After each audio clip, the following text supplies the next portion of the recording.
Timeless Assassin by author Raj_Shah_7152 Chapter 401-425. Hop. As Leo felt the familiar weight of his pet settle onto his shoulder, he gave the little frog a light pat on the head with his index finger before continuing deeper into the house, quickly ascending the stairs and turning toward the section where Luke's room was supposed to be. Just like in the video call, Luke was still in a critical condition even today, as a collection of doctors and Alia stood waiting outside his room, all of whom looked up in surprise upon seeing Leo approach. "Leo!" Alia called out in shock, her eyes widening before a smile broke across her face as she moved forward and cheerfully pulled him into a hug, clearly delighted to see him alive and back home. "Sister-in-law," Leo acknowledged, faintly returning her embrace before letting go and immediately steering the conversation toward what truly mattered. "How is he? Is Luke fine?" he asked, as Alia momentarily looked confused as to how Leo already knew about Luke's injury, but quickly shook the thought aside and began explaining his condition. "He's better than before. The doctors say his body is responding to healing magic and is slowly stabilizing. However, they also say that his response to healing magic is far slower than that of a normal person. Under usual circumstances, with the amount of healing potions he's ingested, he should be fully healed by now. But it's almost as if out of the entire dosage he takes in a day, barely 2 to 3% is effectively absorbed, and even that efficiency drops the more frequently we give him the medicine. It's like, whatever was used to injure him makes it impossible for his body to heal, and that's why the doctors presume that it will likely be 4 to 6 months minimum before he can get off this bed," Alia explained in detail, as Leo felt his anger flare the more he listened. "Who did this?" he asked in a grave tone, fully prepared to punish whoever it was that had hurt his brother. However, Alia only hung her head in shame and did not respond. "We don't know, we weren't together. Nobody knows what happened to Luke or you during these past few months. Elena and Jacob were together. Amanda and myself were together. But you and Luke were on your own. We have absolutely no idea what happened to either of you, and since Luke still isn't conscious, he can't tell us the tale either. But according to the doctors, whatever happened to him didn't occur in just one day. Some of the cuts on his body are months old, while others are relatively fresh. However, even the cuts on his body that are months old did not get properly cleaned or treated, which suggests that Luke was probably running for his life and did not have time to clean or treat them on the regular. He's apparently been pushing his body to the edge for the past 9 to 12 months without pause. And that's why he's in the critical condition that he's in now. This wasn't a one-day job. Someone had been hunting him for months like an animal," Alia narrated, her voice trailing off as Leo's fury silently escalated. "Someone had been barbarically hunting his brother for months now. That was absolutely unacceptable. And once he found out who it was, regardless of whether it was a god, a guild or a common citizen, Leo vowed to destroy them for putting his brother in a coma. Can I at least see him?" he asked Alia, who quickly nodded and began ushering some of the doctors aside, clearing a path for Leo to enter Luke's room, where his brother, still looking sickly and frail, lay motionless on a single bed with an oxygen mask strapped to his face and several life-supporting devices connected to his body. "Brother," Leo thought emotionally, his chest tightening as he took in the pitiful state of the once vibrant man. His heart bled at the sight, yet he did not look away. He did not close his eyes. Instead, he stood tall and drew in a long breath, letting the moment imprint itself upon his memory, vowing to find and annihilate whoever it was that had placed his brother in this condition, regardless of the cost or consequence. "Don't worry, brother. The day you wake up from your coma is the day someone else takes your place here," Leo thought darkly, as he stood by the bedside for a full 20 minutes, doing nothing but silently staring at Luke's still frame, committing every detail of his sickly body to memory, before eventually turning to walk out of the room. Outside, he looked each and every doctor in the eye, his gaze sharp and heavy with an unspoken warning, as he reminded them to take good care of his brother, or be prepared to join him in the afterlife if he died. "Amanda is in the third room down the hall on the left," Alia said when he finally began walking away, as Leo smiled and gave her a thumbs up. Step. Having met both his mother and brother, Leo now wanted to finally meet the love of his life, the girl who had haunted his dreams ever since their separation, the one person whose absence had hurt him just as much as his brother's injuries. Thump. As he walked slowly down the corridor, he felt his heartbeat pick up, not from fear or anxiety, but from a cocktail of longing, hope, and anticipation that had fermented over years. When he finally reached the third door on the left, he paused momentarily and raised his hand to knock. Knock. No response. He waited for a moment, but still heard nothing from inside, which led him to gently turn the handle and step inside without waiting any longer. What greeted him was exactly what he expected to see when he entered Amanda's room on any given day, as instead of laying on the bed reading a journal, or sitting by the window to look at the garden below like a typical girly girl, Amanda sat by the office desk in her room, completely engrossed in her work, surrounded by tools, wires, and open panels. Her sleeves were rolled up, a smudge of oil streaked across her cheek, and her hands seemed to be working with delicate precision on what appeared to be a damaged circuit board. Her brows were furrowed, her lips slightly parted in concentration, as she did not even look up when he entered, probably being too absorbed in recalibrating something that was clearly holding her full attention. Leo stood silently for a moment, unsure whether to call her name or wait, but eventually decided neither felt quite right. So instead, he walked up behind her, and without a word, gently placed both his hands over her eyes. Alia, I told you to stop, Amanda snapped, clearly irritated as she raised a hand to shoo him away, only to stop mid-motion as something about the touch felt different. Her body went completely still. Her breath caught in her throat. Slowly, hesitantly, she turned around, her eyes meeting his, as she noticed those cloudy gray eyes and that unmistakable smug smile, which instantly made her mind turn blank from sudden shock and recognition. Leo, she whispered, her voice barely audible, as if speaking the name aloud might make him disappear like a cruel hallucination. For a full 20 seconds, she just kept staring at his face in confusion, unsure whether this was just another fever dream, or was it actual reality. As it wasn't until Leo reached out and pulled her in for a kiss, that she finally realized that this was indeed reality. Disclaimer: this chapter contains mild smut and some non-explicit R18 scenes. Reader discretion is advised.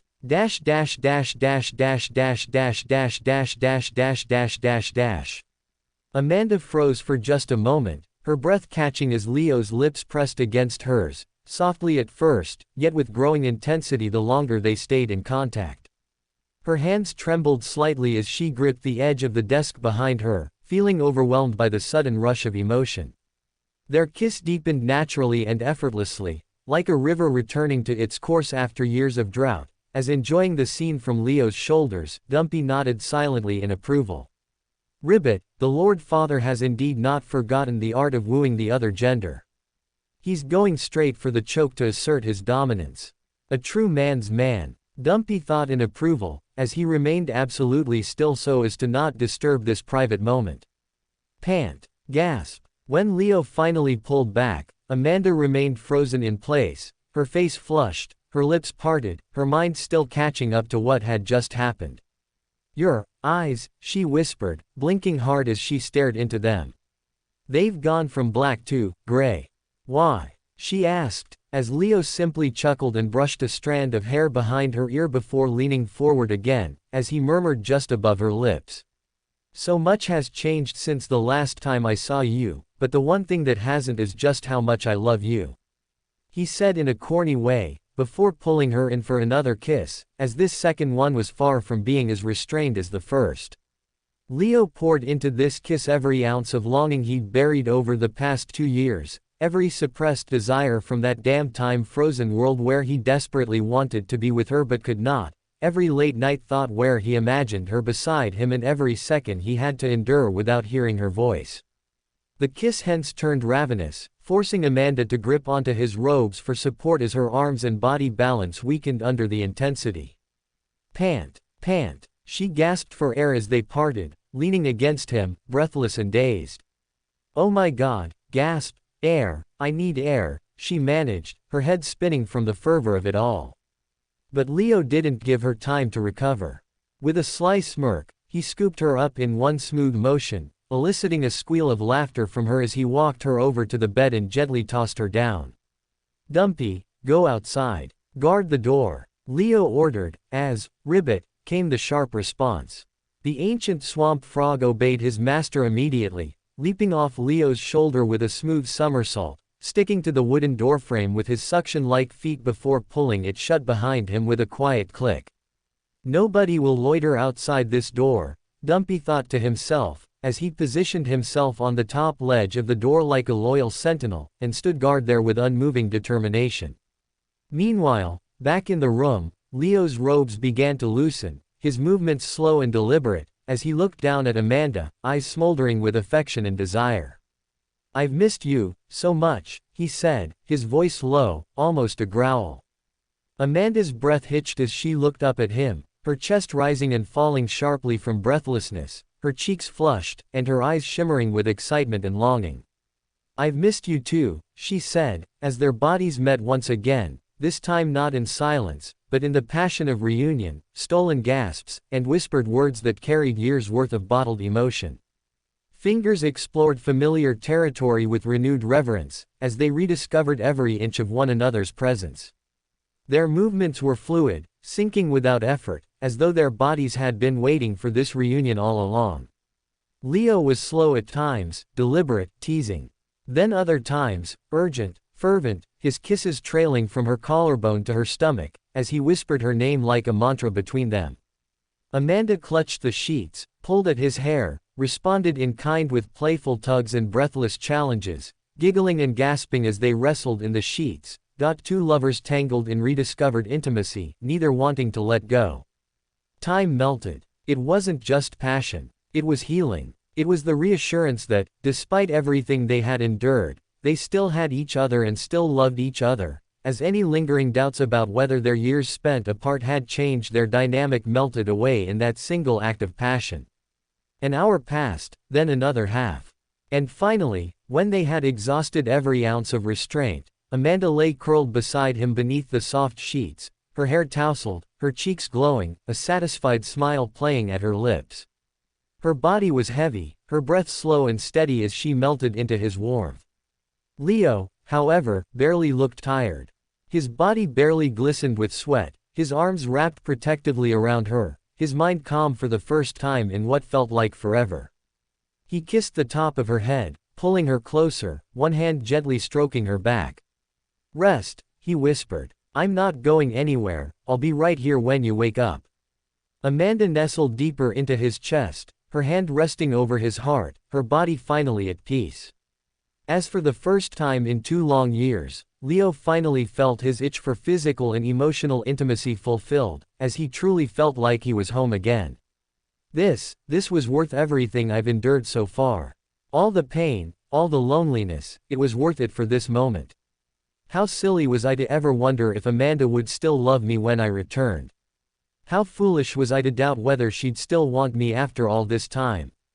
Or whether she might have moved on, or forgotten the version of me she once cared for. But she hasn't. She loves me just as much as I love her. And for this love, I could burn the universe down and never feel a single regret. Leo thought, as a satisfied smile spread across his face. Skyshard Residence, Planet Vorthas. It wasn't until that evening when Amanda woke up again and the two of them alongside Dumpy came down to grab a bite, that Leo finally reunited with Ben. "How have you been, my boy?" Ben asked Leo, extending his hand, as Leo shook it firmly without hesitation. Clap. As their hands met, Leo could feel the metal under his skin, as although there was a thin layer of skin-like substance on top of Ben's robotic frame, he was at his core a full-fledged metal robot. "I've been good, I'm happy to see you here, even if you don't have your usual old-boned physical body," Leo said, as he saw the robot mimic the exact expression that Ben used to make, as the old man let out a soft sigh. "This body is useless, my knowledge of mana circulation and assassination methods is for nothing with this piece of junk. Neither can I circulate or feel mana in this body," nor can I realistically practice any assassination methods.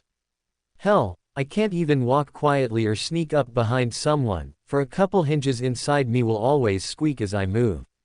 So yeah, I've definitely seen better days, but I'm happy regardless. I've never had a real family of my own, and I feel right at home with yours, Ben said, as Leo placed a sympathetic hand over the old man's shoulder. Hang in there, master, I'm pretty sure I'll try and find a better body for you sooner or later. Leo assured, as Amanda began to frantically wave her hands above her head, as if to remind Leo that she still existed. Well, hello. Did you forget that your girlfriend is an awesome mechanic all of a sudden? I'm already working on Grandpa Ben Body 2.0. Give me a few months and I'll have him in a much more lightweight and reliable frame, compared to that shit body that he's currently in. Amanda claimed boldly, as Leo turned towards her and smiled. You can make full-fledged robots now? He asked in surprise, as Amanda flicked her brown hair sassily and nodded. Of course I can. I'm a Grandmaster tier blacksmith now. I can easily get a job for $1 million MP a year inside the cult, Amanda said proudly, as Leo sized her up again from the top to bottom, and considered taking her back up to her room for another round of love-making, before eventually passing up on the idea, considering how she had just barely recovered from the last one. I'd really appreciate it if you could make that happen, Ben said, smiling warmly, as Leo patted him on the shoulder and motioned for him to come along for some snacks while Amanda put together a meal. So, what really happened since I last saw you? Indulge the old man in some of your adventures, will you? Ben requested, as they made their way to the dining table. Yes, I too wish to hear of the legendary exploits you've been part of, Lord Father. Dumpy chimed in eagerly, while Amanda turned back and gave Leo a look that clearly said she wanted to hear it all as well. Letting out a sigh, Leo gave in and began recounting everything, starting from the moment he woke up with no memories, only to find himself thrust straight into a brutal survival test at the Rodova Military Academy entrance exam. Meanwhile, somewhere on planet Tithia, Fan sat in her new office, which was a modest facility located near the 12th Elder's base of operations on the planet. Behind her desk, she quietly monitored the live camera feed streaming directly from Ben's eyes and ears, as the old robot had been secretly tapped by the cult, before he was ever delivered to Leo's home. Seriously, 12th Elder. Spying on Leo's home and monitoring everyone around him just to track their true thoughts and intentions. Isn't that a bit excessive? Fan thought bitterly, unable to believe how disgustingly low the cult had stooped for them to resort to such underhanded tactics to keep an eye on their own dragon candidate. Yet, despite her disapproval, she hadn't turned down the assignment. Because if someone had to do this job, she believed that it was best that she did it herself, rather than letting some faceless loyalist do it, who would probably report everything back to the 12th Elder without hesitation. As at least this way, she could control the information flow, and decide what she wanted to reveal and what she needed to bury in silence. I hope you ascend to the position of the dragon soon. Fan prayed, as lately she had started to feel less and less trustful towards the cult management. After seeing how the 1st and 12th Elder treated the dragon candidate and the old prophecy as nothing more than a political tool, Fan realized that they did not truly believe in what the dragon was supposed to achieve. Over the past 2,000 years, the cult of Ascension had named hundreds of dragons, each one hailed as the chosen savior, the one who would finally lift them out of their misery. Hundreds who had tried their best to fight back against the righteous faction. However, in the end, every single one had failed, and every single one had died. As the centuries passed, the elders, council, originally entrusted with training and guiding these dragons, began to lose faith in their potential altogether, with the situation turning so bad that to the current generation of elders, the dragon was no longer a symbol of hope, but merely a political tool. A popular figurehead that was only good for parading in public and sent on glorified missions. And yet, the commoners still believed. The common people within the cult of Ascension still believed in the dragon. They still placed their faith in the ancient prophecy and were willing to lay down their lives for him if ever called upon. And that was the side of the cult Mu Fan hoped Leo would come to see. I know all too well that sooner or later, you'll find yourself standing against the Elders' council, she whispered to herself. I just pray that by then, the faith of the commoners will have given you enough reason to stay back and fight. Not for the Elders or the cult, but for them. She mused, as she knew that without something real to bind him to this cult, something deeper than orders or prophecy, Leo would never stay back and fight for the cause, not when he held enough strength to walk away as a free man. And with that thought heavy in her heart, Mu Fan slowly removed her headset, choosing, at least for now, not to spy on Leo's conversation any further, as she did not wish to impede on his privacy where he joyfully talked about his exploits for the past 2 years, making it seem like it had been a cakewalk all along, when in reality, he had suffered every single day of it. Typical men, they behave like the difficulties they faced weren't a big deal when talking in front of their girl, when they were actually shitting their pants while they were alone, Mu Fan thought amusedly, as she shook her head at how silly Leo could be at times. Planet Ixtal, inside Saurin's castle, Vice Sect Leader Charles's POV. Monarch Charles was performing his usual duties on the front line at Planet Juxta, when suddenly he received an unusual summon from Saurin to come visit him on Ixtal. This summon was unusual because this was the first time in 7 years that Saurin had asked Charles to come see him, and the two in the middle of an active war.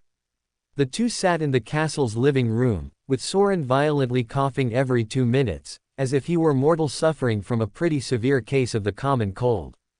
Cough, cough. That's the 4th time you have coughed in the last 5 minutes. Are you sure you're holding fine? Charles asked with an eyebrow raised, as Saurin smiled across at him.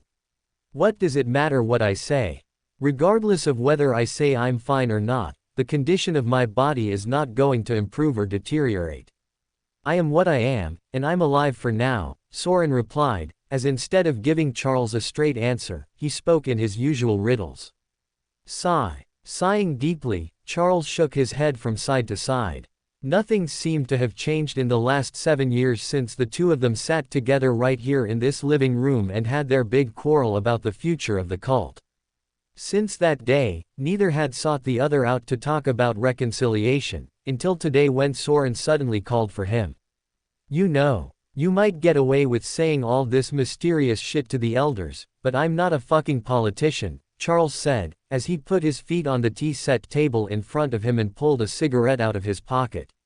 I'm a crude man, and I don't care about the fact that you're 300 million years old, or that you're a god.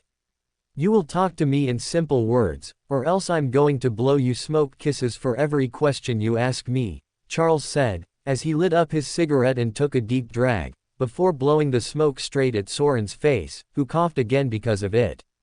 Cough, cough. In the entirety of the cult, Charles was probably the only one who did not treat Saurin like a divine being, prostrating himself in front of him at every opportunity, as he was the only one who treated Saurin as an equal and a friend, which was something Saurin greatly appreciated.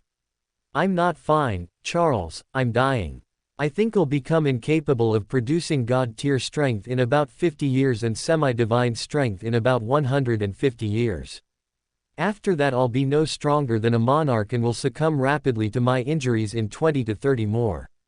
All things considered, I'll say I have less than 200 years to live, which can dramatically decrease to under 100 if I'm ever involved in a big fight, meaning that it's very likely that you will succeed me as the cult's next sect master, Saurin admitted candidly, as he coughed violently some more. Currently, I'm forced to live as a mortal, because circulating even a bit of mana hastens the rate at which my body deteriorates, which is why I am forced to suffer this coughing like I am. It's been years since I last circulated mana. I walk everywhere in the house, bathe using my hands, and even tend to the plants using my hands. I'm doing everything I can to extend my lifespan, but truth be told, I have maybe one big fight left in me, maybe 2. But if I'm forced to fight at my full strength again, it will probably be the last time I fight at the god tier, Saurin said, as Charles nodded his head and flicked some ash off his cigarette. Well, you've lived a long life, I wouldn't mind burying you now, Charles responded, as Saurin burst out laughing at his words. If it were anyone else but Charles, they would probably be deeply affected by this piece of news, but Charles was made of sterner stuff than the others. He was a man's man, who could keep his real worries hidden and joke even when the situation was tough. "So, why have you called me here today?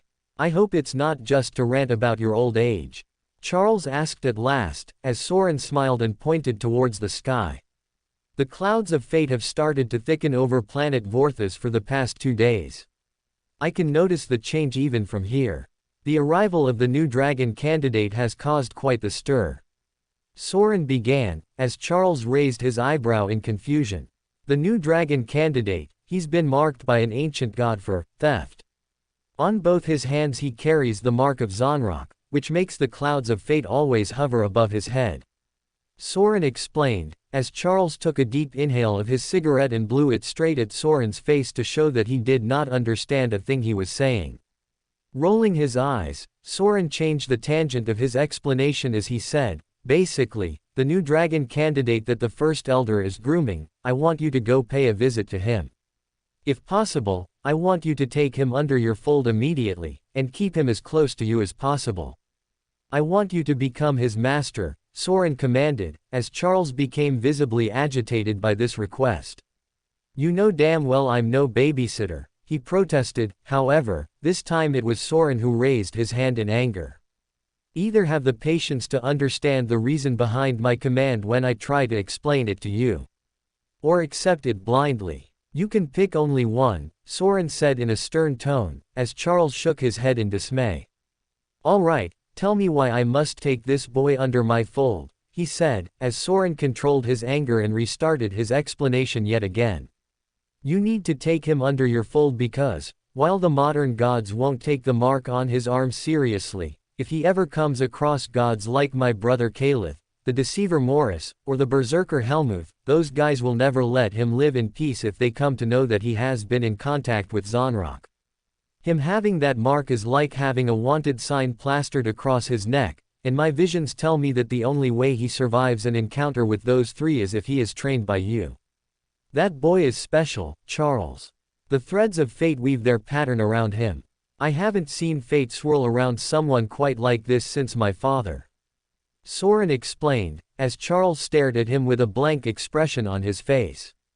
For a while he said nothing, soaking in the implications of Saurin's words, before eventually opening his mouth to say what he truly believed. "If he's so special, then why don't you train him yourself?" Charles asked, as Saurin stood up from his seat and slid off the robes from his shoulders to show Charles the husked and weakened form of his body. "What did I tell you at the start, Charles? I'm living like a mortal now. Look at me. Do you think I can handle a disciple in this condition?" he asked rhetorically, as Charles took one good look at his body before quickly looking away, as he grit his teeth in anger. "I'm not a teacher. I don't have the patience to babysit spoiled brats. I need to command actual armies on the front lines and keep the cult's borders safe," he growled, only for Saurin to flare his aura ever so slightly, collapsing the chair beneath Charles and pinning him to the floor, immobile. "Then you'll have to become one, Charles. I'm telling you, this boy is special. He'll either raise the cult to new heights or bring about its downfall. But one thing's for sure, he won't be ordinary. The threads of fate around him are unlike anything I've ever seen. And if I can see it, so can my brother," Saurin warned, finally releasing his pressure and allowing Charles to sit back up again. He had never seen Saurin being so adamant about anything in his life, and hence the monarch reluctantly nodded, having finally accepted his assigned mission. "I'll do as you instruct, Sect Master," he said, as Saurin finally nodded in approval and dismissed him with a casual wave of his hands. A couple days later, Fourth Elder's POV. The Fourth Elder anxiously waited outside the cult's only transcendent tier breakthrough room, pacing around nervously as he awaited the results of Vare's promotion exam. On one hand, he knew it was highly unlikely for someone with Vare's potential to fail the transcendent tier breakthrough test, given that he possessed monarch tier potential. But on the other hand, he couldn't help but recall his own breakthrough test, and how brutal the process had been, as he still vividly remembered how he had been pushed to the brink of death during the promotion. And hence, despite knowing that Ver was far more gifted than he had ever been, a persistent nervousness refused to leave him, for he understood better than most that the breakthrough process was no joke. What's the update? How far along is he? The fourth elder asked his assistant, who studied the in-room footage and tried to assess which stage of the breakthrough Ver was currently enduring. It appears he's reached the threshold of mortality. He's now at the stage where his mana circuits are fusing with his circulatory system. This is the most crucial phase of the entire breakthrough, the assistant reported after examining the feed, prompting the fourth elder to shake his head with unease. I need Ver to successfully break through today. If he manages to do so without complications, I'll push for him to be named the next dragon at the upcoming council meeting, the fourth elder thought, knowing full well that he had already secured 7 out of the 12 votes required to confirm Ver's appointment. At this stage, the breakthrough itself was little more than a formality. Whether Ver succeeded or not, he would still be declared the dragon by the end of next week. However, him breaking through cleanly at such a young age would definitely boost his legitimacy as a dragon and would make it easier for the fourth elder to push his nomination through. Keep a close eye on him. Instruct the medics to spare no expense if he suffers any backlash from the energy surge caused by the breakthrough potion he ingested. The potion I procured for him is a super pure version that cost me 70 million MP to produce fresh, but I paid it in full, for the sake of the next dragon, the fourth elder said, as the assistant nodded and continued to monitor the feed, ready to send in the medics the moment it became necessary.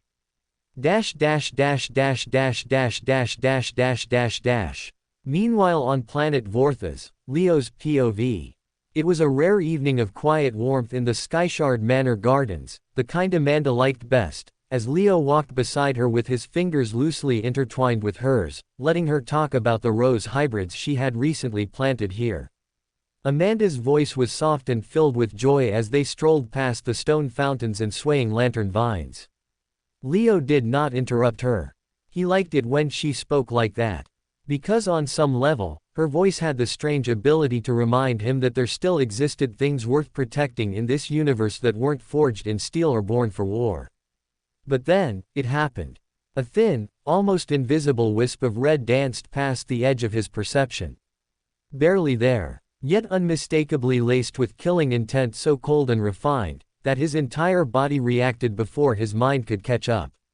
Move, he barked, shoving Amanda aside with his left arm as his right hand reached for the dagger holstered at his back, his instincts taking over completely as his eyes locked onto the drifting red trail in the air, and his legs broke into a silent sprint towards the direction it led. Red, in my house. Could it be an assassin? Could someone be here to end Luke's life before he wakes up? Leo wondered, as he dashed at full speed, running past the flower beds, over the stone path and through the arching hedgeway until he reached the manor's porch. There, sitting like he owned the place, was a man draped in an old overcoat, lazily swaying on Leo's porch swing, one hand holding a half-lit cigarette while the other rested casually on his knee. His entire aura hummed with an unnatural calm that didn't match the suffocating red aura that pooled thickly around him like spilled ink in water. You. Who are you? What do you want? Leo demanded, narrowing his eyes as he flicked the dagger into a reverse grip and crouched slightly, his body already half prepared to vanish and strike if necessary. But the man didn't answer. He just took a long, unbothered drag of his cigarette and exhaled upward, his eyes half-lidded and devoid of any concern, like Leo's presence or his threat to attack, didn't even qualify as a footnote in his thoughts. How did you get past security? Answer me or I kill you here, Leo warned, his voice dropping into a colder octave, mana already starting to circulate around his veins as absolute vision kicked in, scouring every movement and mana fluctuation in the air. And yet, the man didn't flinch, didn't speak. He simply stood, slow and effortless, letting both hands hang loose by his sides before giving a small, almost lazy jerk of his right shoulder. That was it. That was all. Leo's mind raced, parallel processing firing on all fronts as he tried to analyze what move had just been made, but before he could even blink, the entire world turned black, not because of some loud impact or searing pain or fractured consciousness, but simply because it felt like his entire being had just shut off. No motion, no defense, no pain, just instant nothingness. And just like that, Leo Skyshard, Rodova's young prodigy and Cult of Ascension's premier dragon candidate, was knocked out cold by a man he never even saw move. How the fuck did he track and follow me to the porch? I'm pretty sure it should be impossible for someone at the Grandmaster tier to even notice my presence. Charles wondered, as he felt pleasantly surprised by the ability Leo displayed today. Well, I'll find out soon enough when I talk to the kid, as to how he did it. Charles concluded, as he placed Leo's unconscious body over his shoulder and vanished out of the house the same way he came in. As he kidnapped Leo without his consent or warning, with the intent to carry him to Juxta as per Saurin's instructions. However, what he didn't expect was that an angry ancient swamp frog was red-hot on his pursuit tail. As although he had gotten past the house security undetected, he couldn't get past Dumpy when it came to protecting his master. Welcome to Fanfic Audiobook, your go-to place for immersive audiobooks. If you enjoy the content, don't forget to like the video and subscribe to our channel for more amazing stories. And please support the author by link in description. In the skies above planet Vorthas, Charles's POV. Charles soared silently through the evening sky, the cold air brushing past his coat as he kept one arm slung behind him, gripping Leo's unconscious body like a sack of wheat, while his free hand casually carved through the wind to reduce the drag pressing against him mid-flight. His expression remained calm, his flight graceful and unhurried, and though he fully expected that someone might eventually try to trace Leo's abduction and investigate who was behind it, however, what he did not expect in the slightest was that the one tailing him would be a frog. Huh, why is there a frog behind me? Charles wondered for a moment, seemingly confused as to why a frog was hot on his trail. However, what he did not understand was that Dumpy was no ordinary frog. Dumpy was a bulbous, yellow-eyed, absurdly stubborn ancient swamp frog that had somehow leapt from the manor's boundary wall and was now tailing him with a persistence that bordered on insult. At first, Charles didn't even look back. Because really, what was a frog supposed to do? Frogs couldn't fly, and he could evade it easily by rising higher in the sky, as he fully expected Dumpy to lose vision, or vanish into irrelevance once he did so. However, what he did not expect was what happened next. Because the moment he actually increased his altitude and tried to fly faster, Dumpy actually managed to match him. Ribbit. With a guttural croak that cracked the heavens, Dumpy began to expand, his tiny frame bloating into a monstrosity the size of a small hill. His limbs stretched unnaturally as his entire body surged with concentrated mana, and in the next breath, the ground below him trembled violently as Dumpy kicked off with a leap so mighty that it shattered the common building beneath him to dust and caused a sonic boom to ring through the air, like the sound of a cannon being shot. Boom! Mongrel! How dare you put your filthy hands on Lord Father? Dumpy bellowed, his booming voice rippling across the city like a thunderclap as stunned civilians, guards, traffic drones, and local enforcement officials stared upward in unified disbelief, their mouths falling open as they watched what could only be described as a giant frog hurtling through the clouds like a meteor of vengeance. Charles, still mid-air, blinked once and then narrowed his gaze slightly, his brows furrowing not out of fear but from complete confusion. What the hell, he muttered, turning back just in time to see Dumpy lunge at him with astonishing speed, his size apparently no burden to his momentum. Reacting out of instinct, Charles extended his hand and activated a containment spell designed to suppress plus-sized magical creatures, as rare-tiered seals began to drop from the clouds like a divine trap. Gigantic bind. From above, glowing golden restraints forged in beast-subduing energy came crashing down like heavenly chains, aimed straight at Dumpy's limbs and core, intent on wrapping around him before he could make contact. And for a split second, Charles thought it would work. But then, shing! Asterisk. Dumpy reached over his bloated back and drew not one, but two massive curved blades, each forged from enchanted steel and mana tempered to the point of glowing blue at the edges. Ribbit. With a ferocious croak of defiance, he slashed the falling binds apart with clean precision, spinning mid-air with surprising grace for his size. Charles raised an eyebrow, genuinely impressed now. The sheer force behind Dumpy's cuts sent shockwaves rippling through the air as bits of magical restraint disintegrated into harmless glitter. I said, "Let Lord Father go," Dumpy said without missing a beat, each word punctuated with another series of sword strikes, as each swing he took proved to be powerful enough to rupture the wind and carve out glowing scars in the sky. Shua, shua, shua. Charles blocked them all with smooth, one-handed counters, his own arm now coated in a thin layer of mana shielding that shimmered with faint platinum tones, and while none of Dumpy's attacks got through, the raw weight behind each clash forced Charles to stabilize himself mid-air as he was slowly but surely pushed back. That strength," Charles muttered under his breath, a small grin forming as he allowed one of Dumpy's sword slashes to graze his bare skin slightly, just to test its bite, as he was shocked to see it actually managed to cut through his skin and draw a line of blood. "You're no ordinary frog, that much is clear," Charles concluded, as suddenly he became interested in Dumpy. "You beast," Charles called out, raising his voice slightly as he finally stopped dodging and floated backwards, squaring his stance as he observed Dumpy's movement. "Do you have a soul contract with this boy?"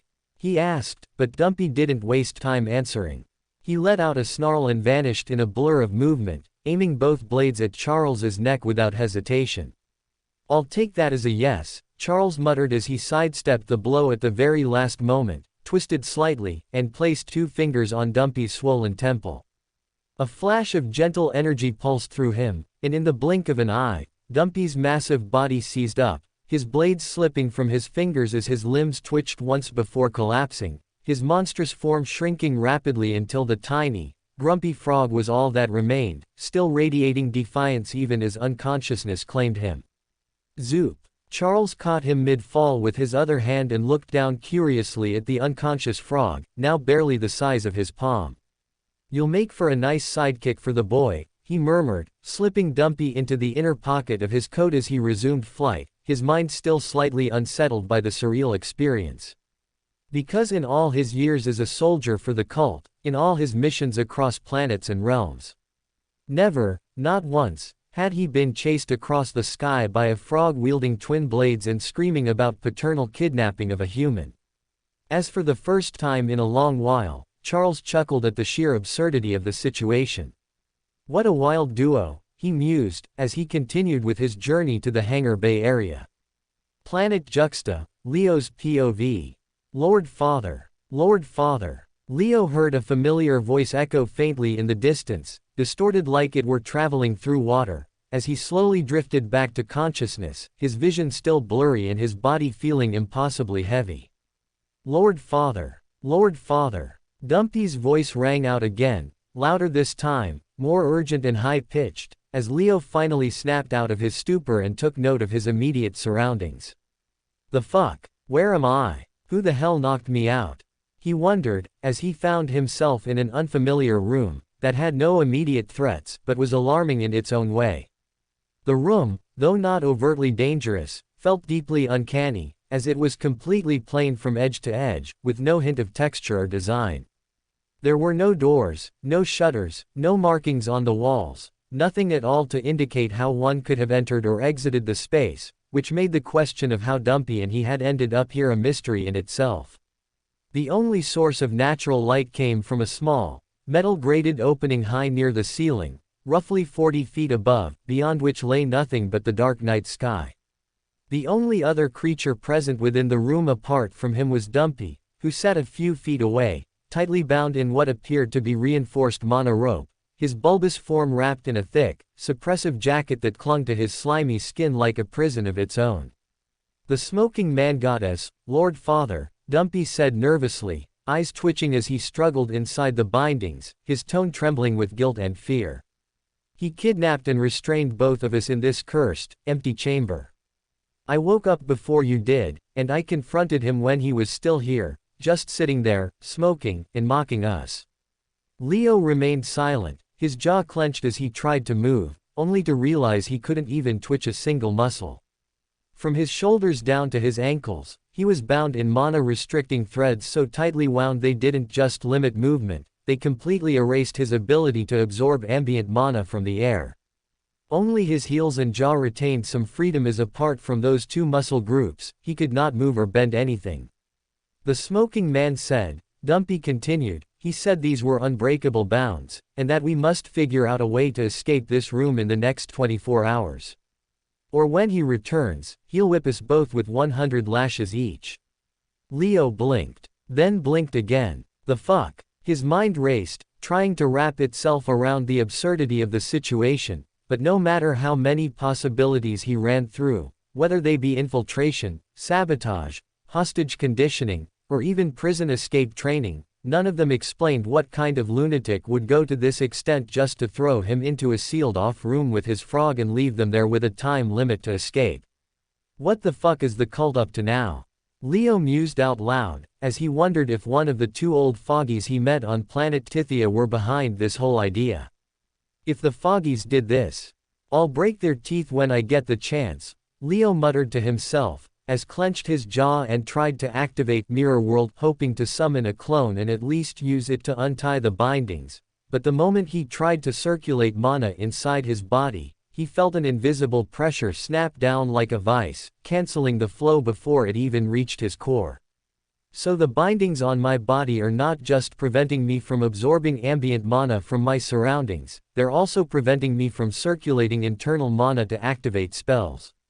Leo gauged, as he realized that he was being subjected to the ultimate prisoner treatment, as this was exactly how highly dangerous prisoners were jailed in a maximum security facility.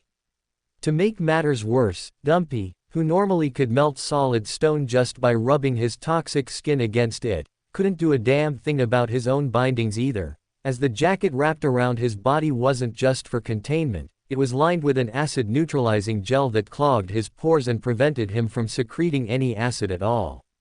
They have removed all our obvious means of escaping, Leo realized, as he took in a deep breath and gazed towards the only window opening in the room that was about 40 feet high. As far as he could tell, the only way to escape this damn room was to access the godforsaken window and somehow escape through it. However, that was easier said than done while roaming around in these restraints. Who the fuck did this to us? Leo muttered under his breath, voice low, tone flat, but eyes already scanning every corner of the room. And more importantly, why? He frustratedly wondered, as he couldn't understand the logic behind this drill that he was thrust into without preamble. Because this wasn't a normal punishment. And the threat of being whipped 100 times if he failed to escape didn't even feel particularly cruel, just humiliating. It was clearly some kind of training exercise, designed not to break him, but to shape him, leaving him with the only question of who had orchestrated it, and why. Fuck it. What does it matter why? Leo thought after a moment, as he exhaled sharply through his nose and shut the question out of his mind.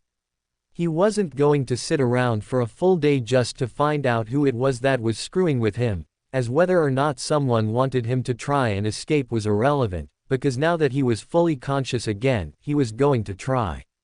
Not for them, but for himself, because he had no intention of playing prisoner for the amusement of anyone in the cult.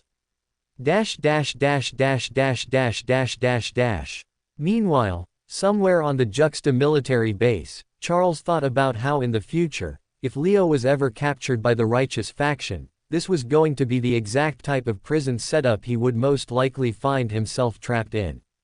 Because all maximum security prisons in the righteous faction shared the same structure.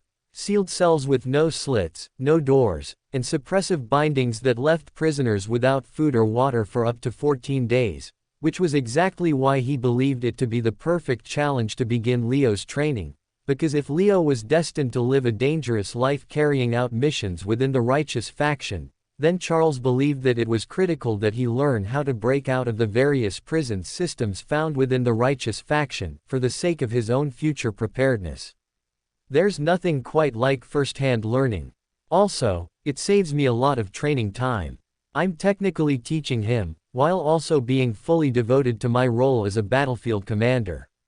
Surely Saurin can't be too unhappy about this, Charles mused to himself, as he smugly smiled thinking about how he had found a loophole to both train Leo and live his usual life at the same time.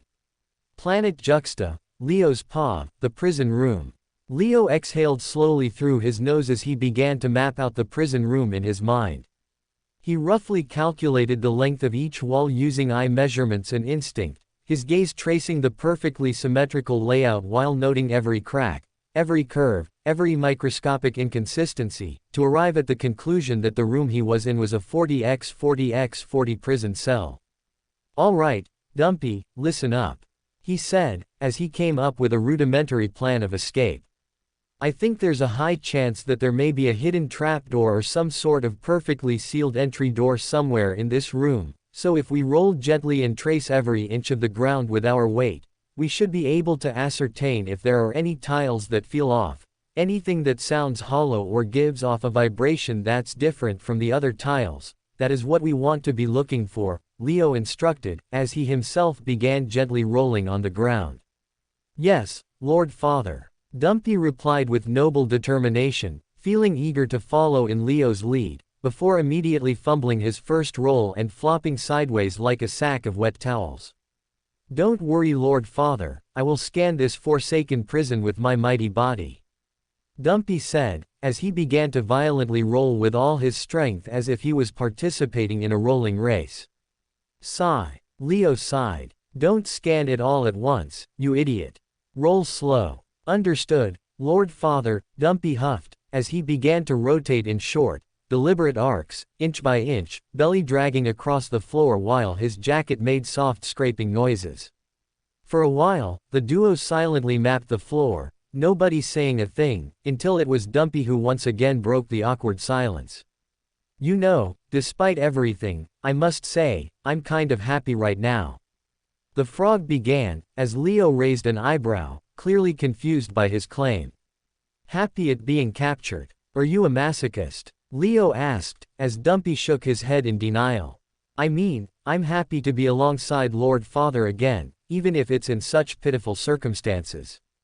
I feel like I'm learning valuable life insights while rolling beside you. I mean, searching for pressure plates with our body weight. My stupid frog ass would never think of this. It's just genius." Dumpy glazed, as Leo blinked twice in disbelief. "How did you end up here in the first place? I'm pretty sure that the smoking man only came for me. Remind me why you're here again," Leo asked, as Dumpy choked on his own words. Cough. Being the prideful creature that he was, Dumpy found it impossible to admit being defeated by the smoking man while trying to save Leo, and hence, he instead tried to tactfully shift the topic, so that he may not have to provide Leo with a humiliating explanation for his defeat. "Ribbit," Dumpy croaked, as he bumped into Leo's foot, and immediately began giving him a status report. "Lord Father, so far, this entire patch feels like rock. Slightly warm rock. But that's all I could feel, because the rest of my senses were blocked by the thick jacket I'm wearing, so I'm not sure about the pressure on the tiles."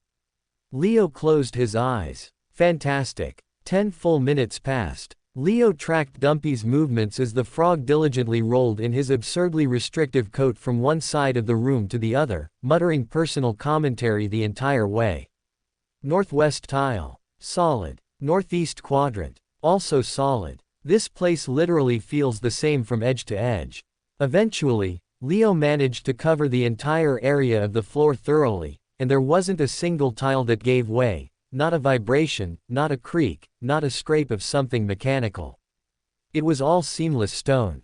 Which meant the method of entry was still a mystery. Leo grit his teeth. "All right. Phase 1 is a bust. Time for Phase 2. Let's go." "I was waiting for Phase 2. But remind me again, Lord Father, what exactly was Phase 2? Dumpy asked excitedly, as Leo calmly gave fresh instructions. "You come here, and I try to chew through your bindings, that's Phase 2. There was a pause.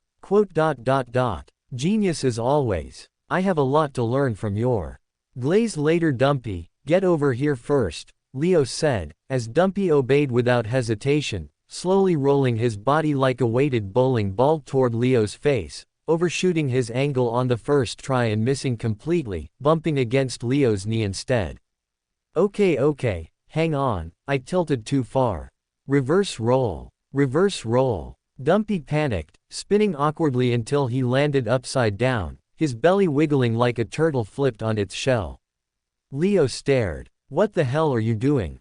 I was trying to pivot using my left thigh. But the jacket doesn't bend there. It's got too much, chonk.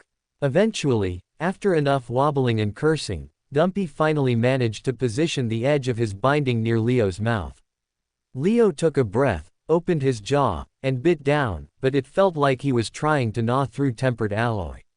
His teeth scraped against the rope with a dull, metallic grind that sent sharp pressure into his gums, and within seconds, it became painfully clear that it wasn't the rope giving way, but rather his teeth. The fuck is this thing made of? Dwarf forged steel wire. He shifted his bite, trying again from another angle, but the result was the same. The rope did not budge, there was no progress made on trying to nibble even a small part of it, as Leo felt like he was needlessly wearing down teeth enamel, rather than accomplishing anything productive. Spit. This is pointless. After the third attempt, Leo spat out a sliver of air and leaned his head back against the cold floor, wondering about Phase 3, when Dumpy began speaking yet again. I felt honored though, Dumpy said softly. Your teeth have touched my jacket. We have now bonded at the dental level.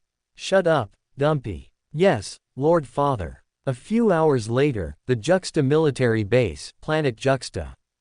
Seated cross-legged atop the nozzle of a colossal planetary air cannon, Charles puffed quietly on his cigarette, his gaze locked on the rainbow shimmer of the planetary mana barrier high above, as wave after wave of righteous faction ships exploded upon contact with the barrier, turning to ash before their shadows could even touch Juxta's surface.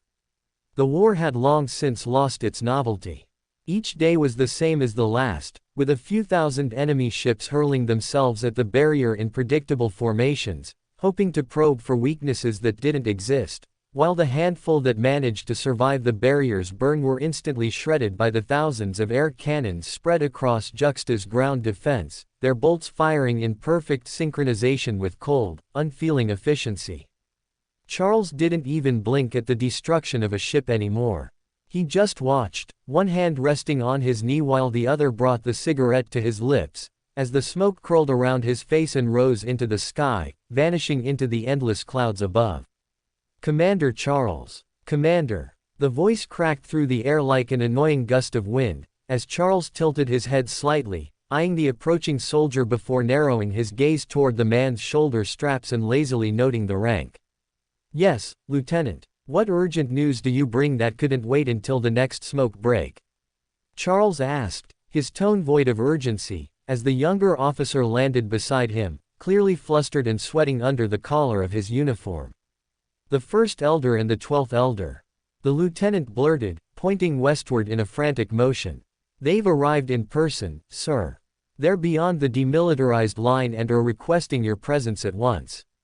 They say it's urgent. Charles blinked once, then smirked as he flicked the remains of his cigarette off the side of the cannon, watching the burning stub fall until it broke after hitting the ground. So, you're telling me that the war has been raging for almost a month now, and not a single one of those bastards had the time to come down and cheer up the morale of the cult soldiers, he said to himself, rising slowly as he stretched his back and rolled his shoulders, the joints cracking slightly with audible satisfaction. But the moment I touch their precious prince, two of them suddenly find the time of day to get him back in person. His smirk widened. How predictable. And with that, Charles leapt off the cannon's edge, his body gliding through the air like a calm eagle who was in no rush to reach its destination, for he already knew that his guests would wait. A few minutes later, demilitarized zone, the Elder's POV. Beyond the defensive lines, past the energy barriers and the patrolling airships, stood two figures clad in ceremonial face masks, their formal robes contrasting sharply with the military uniforms of those around them, as they stuck out like a sore thumb. The First Elder stood with hands folded neatly behind his back, his sharp gaze locked on the sky, while the 12th Elder stood beside him, lips tight under his mask, as the two spoke in hushed tones that barely carried past their shoulders. I still can't believe it, the 12th muttered, his voice laced with disbelief. I was convinced it had to be a righteous faction spy who did it. As was I, the first elder replied, his tone grim. But the witness reports don't lie. Charles did it. There's multiple eyewitnesses that say they saw him flying through the sky of Vorthas, with an unconscious boy on his shoulder. And the internal footage. The first elder nodded slowly. Pulled directly from the house's porch camera. He entered without authorization, knocked Leo out, and walked out casually. With nobody having any clue as to why. There was a long pause, as the two elders processed the reality that the man responsible for kidnapping Leo wasn't a foreign agent, or some traitorous insider, but rather the vice sect leader himself. What business does he even have with Leo? The two have surely not met before today, the 12th asked in confusion, as the first elder's brow furrowed. That's what we must find out today, he replied, as Charles, as if summoned by those very words, descended from above, landing lightly on the marble platform with the grace of someone who had no reason to fear those who stood before him. Lord First, Lord 12th, Charles greeted with a warm smile that held no real warmth, his voice calm and pleasant as if this were a routine exchange between trusted colleagues. The two elders bowed slightly out of formality, replying in unison. Monarch Charles. Their tone was measured, their eyes guarded, their posture perfect, but even the neutral observer would have seen the distaste lingering behind their polite facade. Charles, of course, noticed it instantly. And he enjoyed every second of it. He had long known that the entire Elders' Council despised him to their core. He once had the opportunity to join their ranks, but instead of choosing a life of politics, he dedicated himself fully to the military, rising through blood and fire until he became a monarch and the vice-cult leader, eventually outranking them, a fact that continued to irritate many of the elders to this day. What brings you here to Planet Juxta? Are you here to review what contributions you can make to our front-line defenses? If so, I will be more than pleased to give you a tour of the facilities and explain exactly what it is that we lack in the current war effort, Charles said sarcastically, as although he knew the exact reason behind their unannounced visit, he still tried to remind them about their duty to supply the front lines on a regular basis. We are unfortunately not here for a tour today, Monarch. However, we will surely contribute in whichever way we can towards the border security cause. The security of Juxta is our collective responsibility, and we will gladly contribute however we can, the first elder tactfully replied, as Charles nodded in approval. If nothing else, the first elder surely knew which battles to pick and which ones to bow out of, and he had made a very sensible decision to bow out of this one, as Charles gestured for them to take a walk with him. So, what brings you here if not the tour? Are you perhaps interested in holding a morale-boosting speech of the troops? I can arrange for that as well, Charles said, as it was the 12th elder that stepped in now, doing his best to put up a fake smile as he said. Let's surely do that sometime in the next week, but we are actually here today regarding a separate matter. You see, there are multiple eyewitnesses that say you have taken a boy from Vorthas by the name of Leo Skyshard. And he's a dragon candidate that the Elders' Council is currently closely grooming. If you can shed some light behind your reason to take the boy, and be gracious enough to hand him back over, we will be back on our way, the 12th elder said, as Charles chuckled, slow and sharp, as if he had been waiting for that exact question all along. No, you cannot take the boy away. I have some vested interests in him and intend to hold him here on Juxta until I please, Charles began, as he could see the color drain out of the elders' faces the moment he made that statement. If there's something else I can help you with, please let me know, but as for me returning the boy, you can forget about it, Charles refused flatly, as both the first and 12th elder began to visibly fume at his words. Monarch Charles. The first elder spoke ferociously, before immediately catching himself and softening his tone, doing his best to reduce the aggression in his voice. Like we said, the boy is a dragon candidate.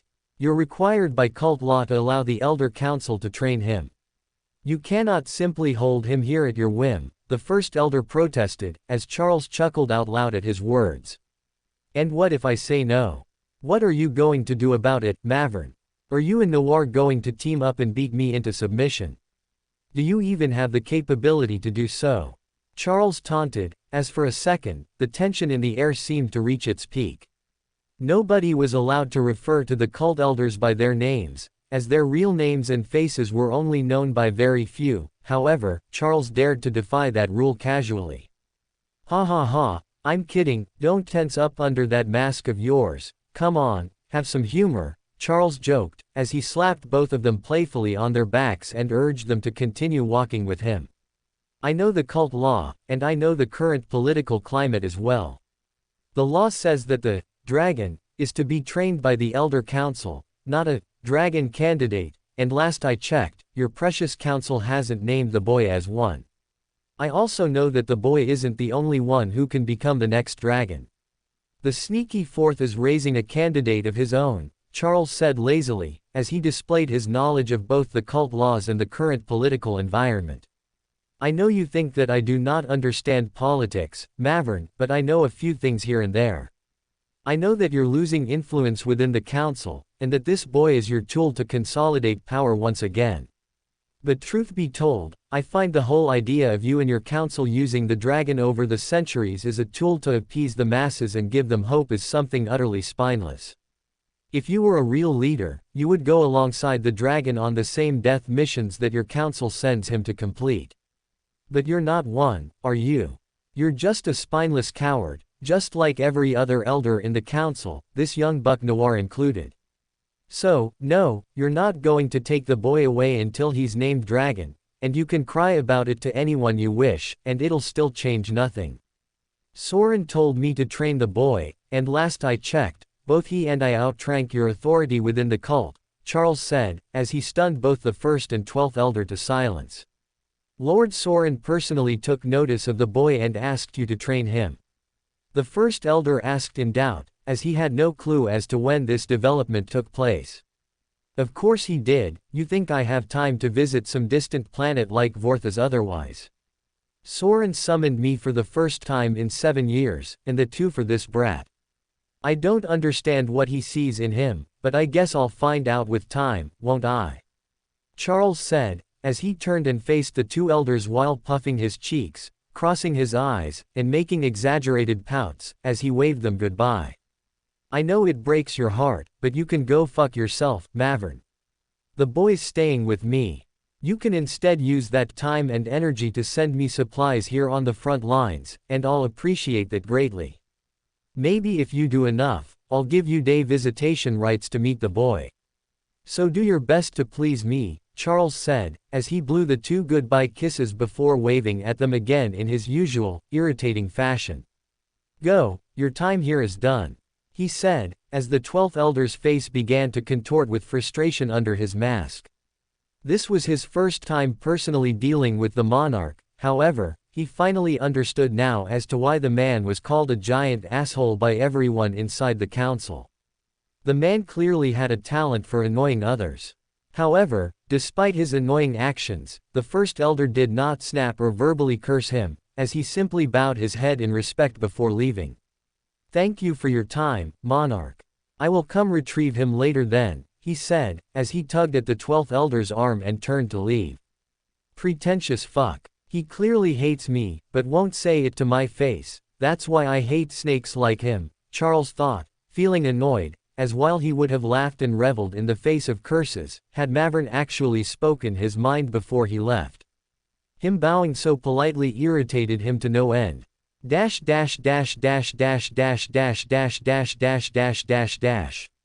Arrogant fuck. That rotten shit. One of these days I'll strangle him to death. The first elder cursed as soon as they were alone on the craft back to Tithia, as he finally let his frustration surface with a clenched jaw and narrowed eyes. I still don't understand why Lord Saurin ever named that pompous fuck as vice sect master. Or how a blockhead like him ever managed to become monarch. But by Lord, he's a giant pain in the ass. The first elder complained, his tone sharp, filled with years of buried resentment, as the 12th elder nodded his head in agreement, still trying to mask the sting of humiliation beneath an awkward smile. I think we should cut his supplies. That'll teach him a lesson, he suggested, his voice carrying the false confidence of a man who didn't fully understand the stakes. However, the first elder immediately turned toward him and corrected him without hesitation. No, never be disrespectful to him or push him to your bad side. Never ever make that mistake. You don't understand how petty Charles is, so if you think he's a giant asshole now, try cutting his supplies and you'll see just how bad he can really get. He's the type of man who holds grudges forever, and enjoys turning small slights into long-term punishments. Like him or not, he's the vice sect leader, and he's loved more by the masses and the military than you or me can ever hope to be. In the end, the only option we have is to do as he says and send him more supplies, because that's the only way he will even take meetings with us. Without it, you can expect to wait 7 days on Juxta, and still not catch a glimpse of his shadow, the first elder warned, his voice now calm but heavy, as he taught the 12th elder about the one political blunder he must never make in his entire career. As nodding, the 12th elder took his advice to heart, realizing that sometimes monsters weren't meant to be defeated, but were rather meant to be bribed, flattered, and fed just enough to stay quiet. A few hours later, inside the prison cell, Leo's POV. 23 hours had passed since Leo first regained consciousness inside the cell, and despite racking his brain and testing every inch of his limited movement, he had made absolutely no progress in finding a way out, as he remained helplessly bound by the restraints, gazing upward at the lone hole in the ceiling through which the light poured in from an unfamiliar sky. Lord Father, if you allow me to speak, I believe I may have a solution to our problem, Dumpy said at that moment, flopping his belly sideways as he rolled next to Leo, his expression brimming with misplaced confidence. Go on, tell me what you think, Leo muttered, raising an eyebrow as Dumpy cleared his throat with the seriousness of a royal advisor. Lord Father, how about I teach you my size compression technique? These mana restraints make it impossible for me to expand, but you should surely be able to compress instead and slip through. What do you think? He proposed, puffing up with hope as Leo exhaled a long, exhausted breath. Dumpy, I'm not a frog. I can't just compress or expand. My bones are a little too rigid for that, Leo replied dryly, as Dumpy immediately began cursing the heavens. Oh blimey, what a tragedy it is that Lord Father was not born with the divine gift of expansion and compression. When I reach the afterlife, I swear on all my ancestors, I shall march into the throne room of the overlords and demand answers for this unjust partiality. I will fight them, Lord Father, if that is what it takes to right this grave wrong, so have faith in me, Dumpy cried out passionately, leaving Leo to let out a soft, amused chuckle. If nothing else, the little creature had managed to keep him entertained these past few hours, and although they had gotten no closer to escaping than when they started, the fact that he wasn't alone down here, after everything he had endured in the time-stilled world, still gave him a lot of psychological comfort. Crinkle. It was at that moment that Leo heard a faint crinkling sound, as through the solid wall on his left walked the smoking man, a cigarette casually perched between his fingers, his body moving without urgency, as if phasing through stone was the most natural thing in the world. After entering, he took one glance at the man and frog lying side by side on the floor with their belly facing the ceiling, before breaking into an uncontrollable fit of laughter. Look at you two fools. Ha ha ha, you both look hilarious lying beside each other like that, Charles remarked, pointing a finger straight at them while struggling to contain his amusement. How dare you, filthy human, mock my Lord Father. Let me out. Release me from these wretched bounds and I shall break that very finger you dare point at us. Let me out at once.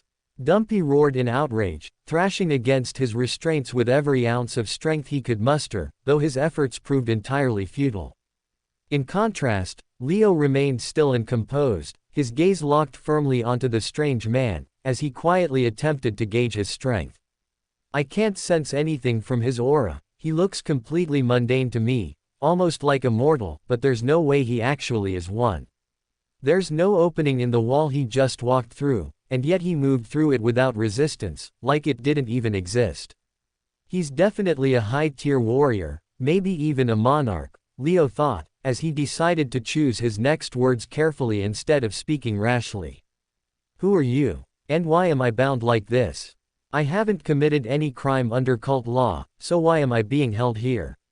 He asked, watching closely as the smug grin on the man's face faded just a fraction while he considered whether or not to answer. Then, after a beat of silence, Charles seemed to reach a conclusion. I'll answer your question, but only if you answer mine first, he offered, to which Leo gave a silent nod, gesturing for him to proceed. How did you know I was approaching your house from the porch that day? A Grandmaster shouldn't have been able to see through my disguise, and I don't believe for a second that you just sensed my high-speed movement by luck, Charles asked, his eyes narrowing slightly in curiosity. I didn't see you, but I saw the trail of killing aura you left behind, a faint red streak that cut through the air like blood across silk.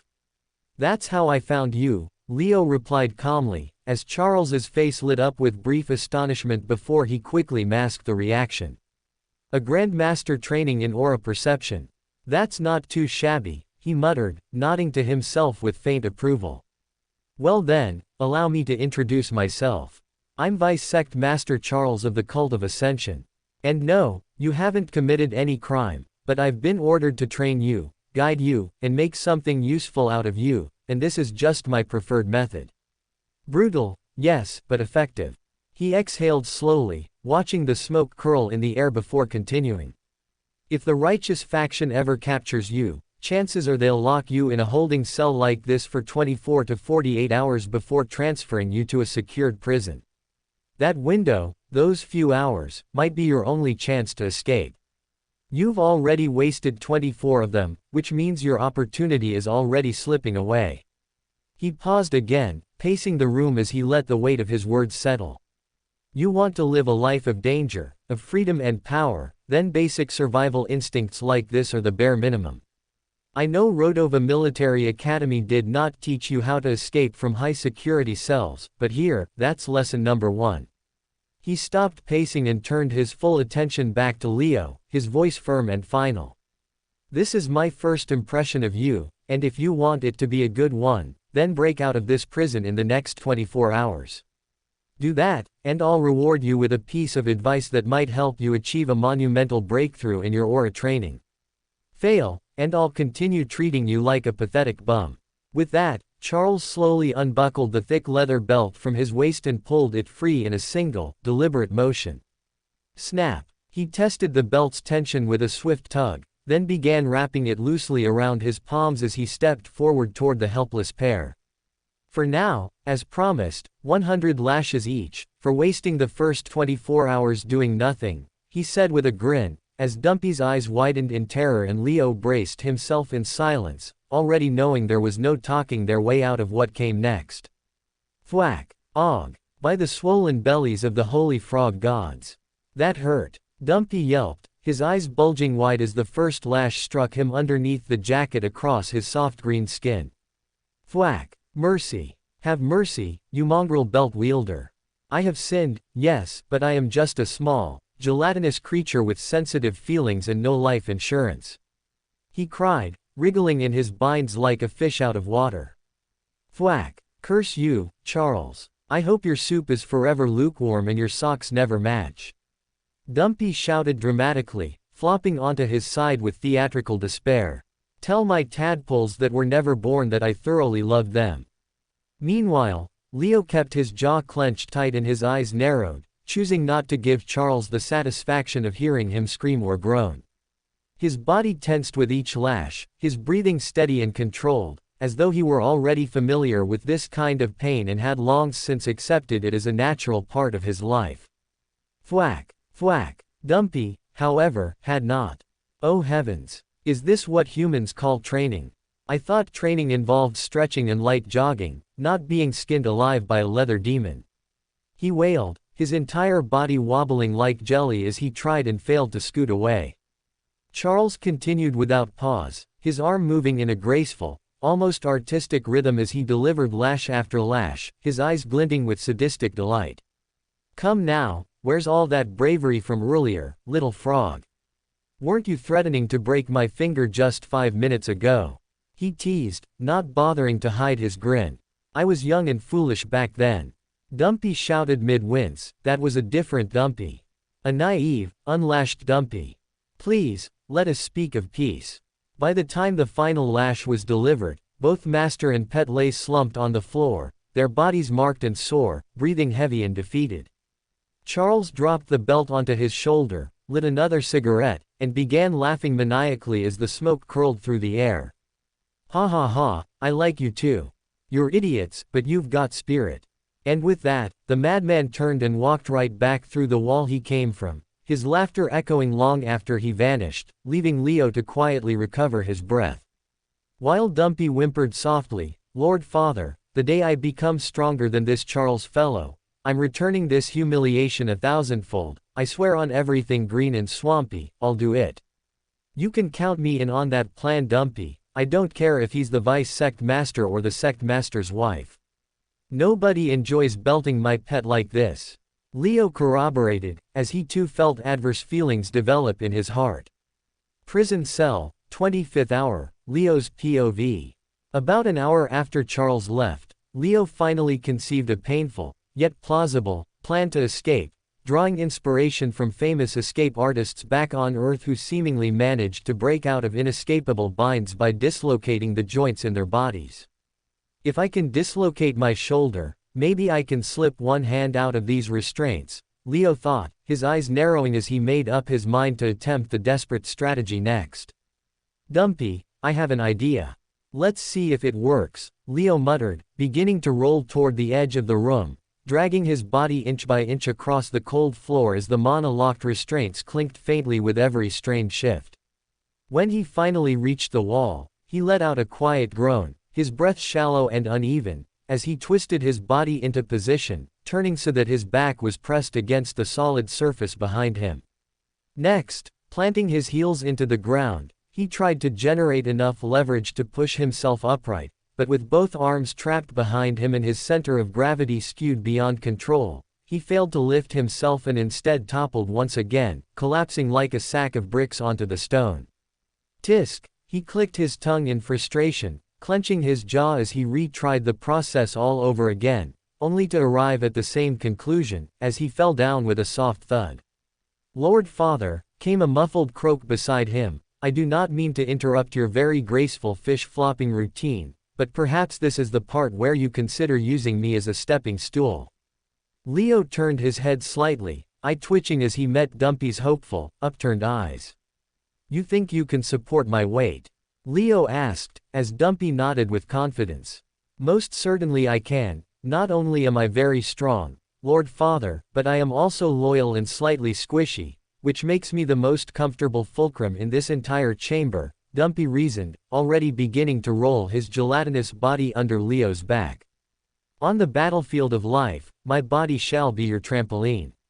With a quiet grunt of approval, Leo shifted his weight again, allowing Dumpy to wedge himself beneath the crook of his back in the floor, as with a single sharp breath, he pressed his feet hard into the ground and arched upward, using Dumpy's squish to gain enough momentum to tilt forward onto his knees.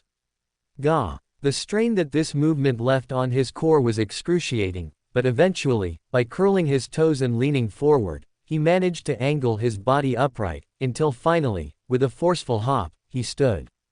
Told you it would work, Dumpy wheezed beneath him, half flattened but still proud. Leo took a moment to steady his breathing, feeling the burn in his legs and core as sweat gathered at his brow. Once steady, he began hopping a few steps away from the wall, turning slightly so that his left shoulder faced it, as he narrowed his eyes in quiet determination. This part was not going to be pleasant, but he wasn't about to let Charles whip him for a second time tomorrow, and hence despite his personal hatred for this plan, he decided to toughen up and go through with it regardless. Inhale. Leo filled his lungs and braced for the pain, before jumping forward while twisting his body, as he rammed his shoulder directly into the stone wall with as much force as his restrained form could generate. Thud! A blinding flash of pain exploded through his left side as his vision blurred and his legs buckled, but he remained on his feet, with teeth gritted so hard it felt like they might crack. Oh no, no, this is one of those human painful things again, isn't it? Dumpy gasped in alarm, now fully alert and flailing in place. Lord Father, why are you willingly inflicting injury to yourself? he asked, as Leo ignored him and jumped into stance yet again, this time lowering his center of gravity slightly before launching himself shoulder first into the wall once more. Crack. This time, something gave. A sickening pop echoed through his own body as his shoulder dislocated violently from the socket, sending lightning bolts of agony through his torso, and yet, despite the pain, Leo growled low in his throat and began rotating his elbow inward, slowly, painfully, maneuvering his wrist through the loop of the restraint until finally, with a breathless gasp, he pulled one arm free. Dumpy's eyes widened in horror and awe. By the mangroves of the swamps of Lithos. Lord Father, you've escaped using forbidden contortion magic. Dumpy, a moment's silence please, Leo replied through clenched teeth as he pushed his arm against the wall, forcing the shoulder back into place with a muted grunt.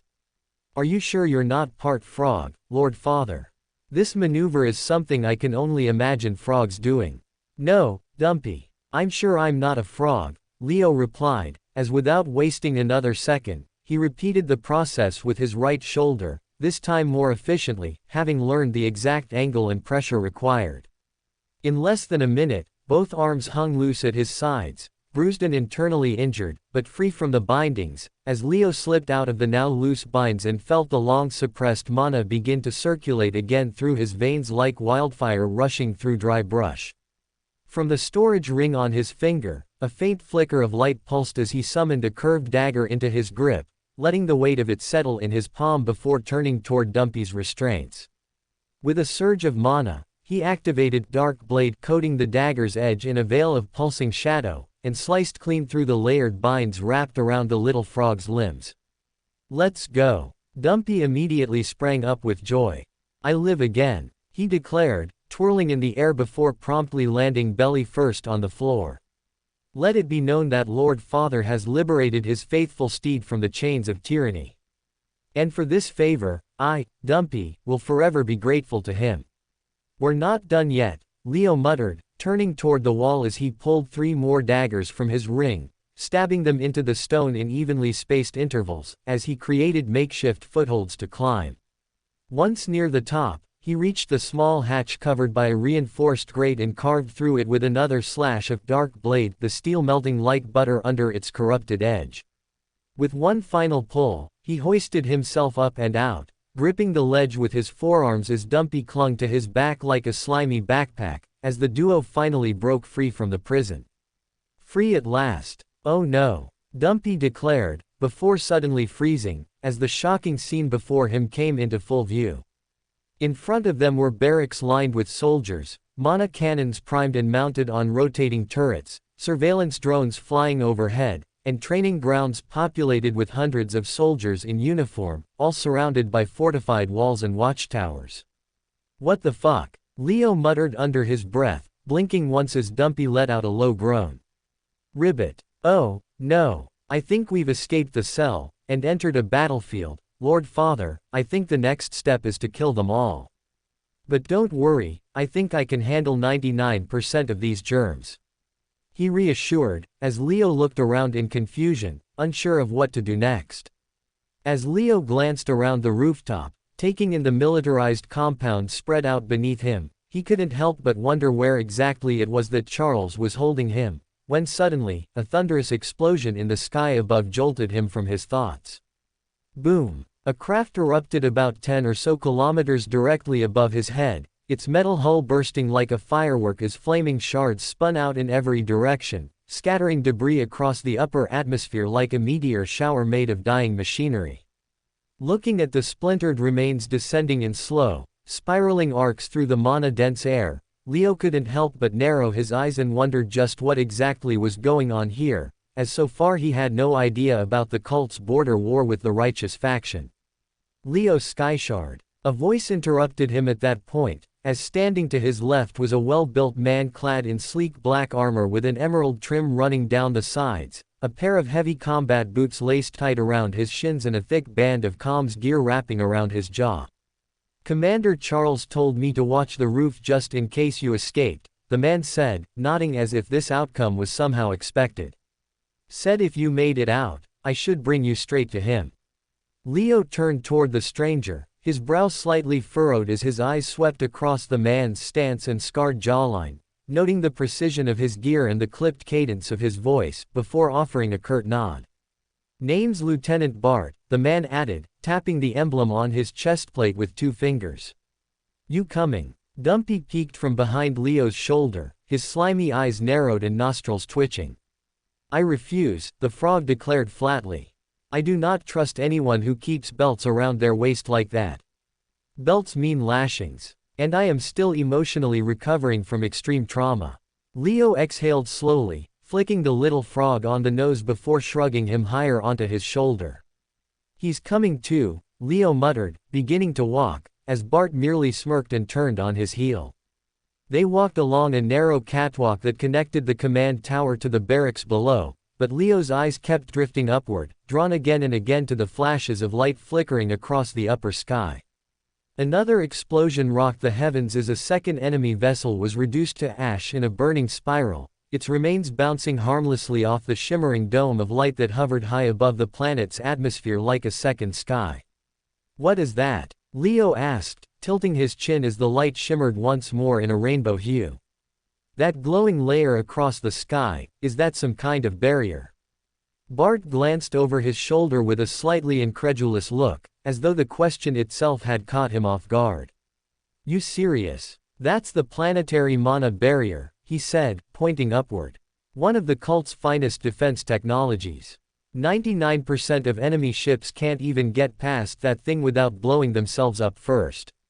Leo stared in silence for a moment longer, eyes following the faint web-like patterns rippling through the barrier as another enemy ship slammed into it and was instantly vaporized in a brilliant white flash. "If they can't get past it, then why are they flying straight into it? And what exactly is going on here?" Leo asked, as the lieutenant shot him another incredulous look, as though struggling to believe anyone could be so out of touch. Yet, upon noticing the genuine confusion on Leo's face and the seriousness in his tone, he slowly exhaled and began to explain. "This is Juxta, one of the cult's 3 border planets that make our boundary with the righteous faction. Beyond this planet, all the space outside is controlled by the enemy, and behind us it's all cult area." Bart began, as Leo nodded in understanding. "We had relative peace here for the past few decades, however, ever since the cult hit the Sky God Arena, the border tensions have heated up yet again. We have far superior technology when compared to the righteous faction, however, they have far more resources to burn. So every day, they force us to keep the protective mana shield running around the planet at all times, forcing us to deplete our strategic mana stone reserves, while they burn through their stock of low-grade ships by having them collide against our shield." The lieutenant explained, as he pointed towards yet another craft that touched the barrier and turned to dust. "That ship that just blew up, it's junk anyways. Even if we let it come through, it probably can't even take down 2 buildings before being shot down. They're all at least 40 to 50 years old and on the verge of being decommissioned, but the assholes over at the righteous faction send them here instead, so that we can't get a good night's rest. As of now, we only have about 12 days worth of mana stones left to keep the shield running, but if the cult keeps restocking us, we can hold out for much longer."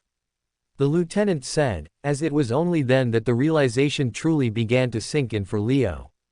This wasn't some VR simulation or glorified guild war waged over medieval castles and petty territory, this was a real battlefield. There were no respawns here, no overpowered buffs or game devs balancing the match from behind a screen. Here, wars were fought with research, with command centers, with trained divisions and well-fed supply lines, with steel-plated air cannons and multi-tiered defense infrastructure designed to withstand orbital sieges. And though he'd seen many wars unfold in the game world, none had ever looked like this. This war wasn't chaotic, it was organized. It wasn't about glory. It was survival. And for the first time since his turn to the cult, Leo began to understand exactly what kind of world he'd walked into. A world where you were the underdog fighting for survival against the bully who had heaps of cash to burn through for minimal results. "Well, I must say, that shield is definitely some cool stuff," Leo said as he admired the efficiency of that barrier and silently complimented its maker. If nothing else, the cult surely did have some talented blacksmiths working for them who were capable of producing critical technologies like these, and that was something praiseworthy in Leo's eyes. Step. The lieutenant led Leo across the upper deck and up a short flight of metal stairs that opened out into a viewing platform facing the distant skyline, where Charles stood alone with both hands tucked casually into his pockets, his gaze fixed on the barrier high above. "I brought them here, as requested," Bart said, his tone clipped and respectful. Charles didn't speak at first, merely turning to glance at the bruised and battered duo before lowering his eyes to the sleek pocket watch hanging out of his coat. "Had you boys broken out 2 hours earlier," he said, his lips curling ever so slightly, "you wouldn't have had to be whipped like that, you know." He paused, then threw his head back and laughed once more, his voice carrying across the rooftop like distant thunder, as Leo's left eye fluttered in anger. "Is this fool who the cult assigned to teach me?" Leo wondered, as he clenched his fists and let out a deep sigh to not let his anger get the best of him. Active military base, Planet Juxta, Leo's POV. Ignoring Charles's childish insults, Leo stood tall before him with both arms folded behind his back, his gaze fixed on the man with an unamused expression carved into his face, as though daring him to say something else ridiculous. "You said if I manage to escape within 24 hours, you shall help me with my aura training."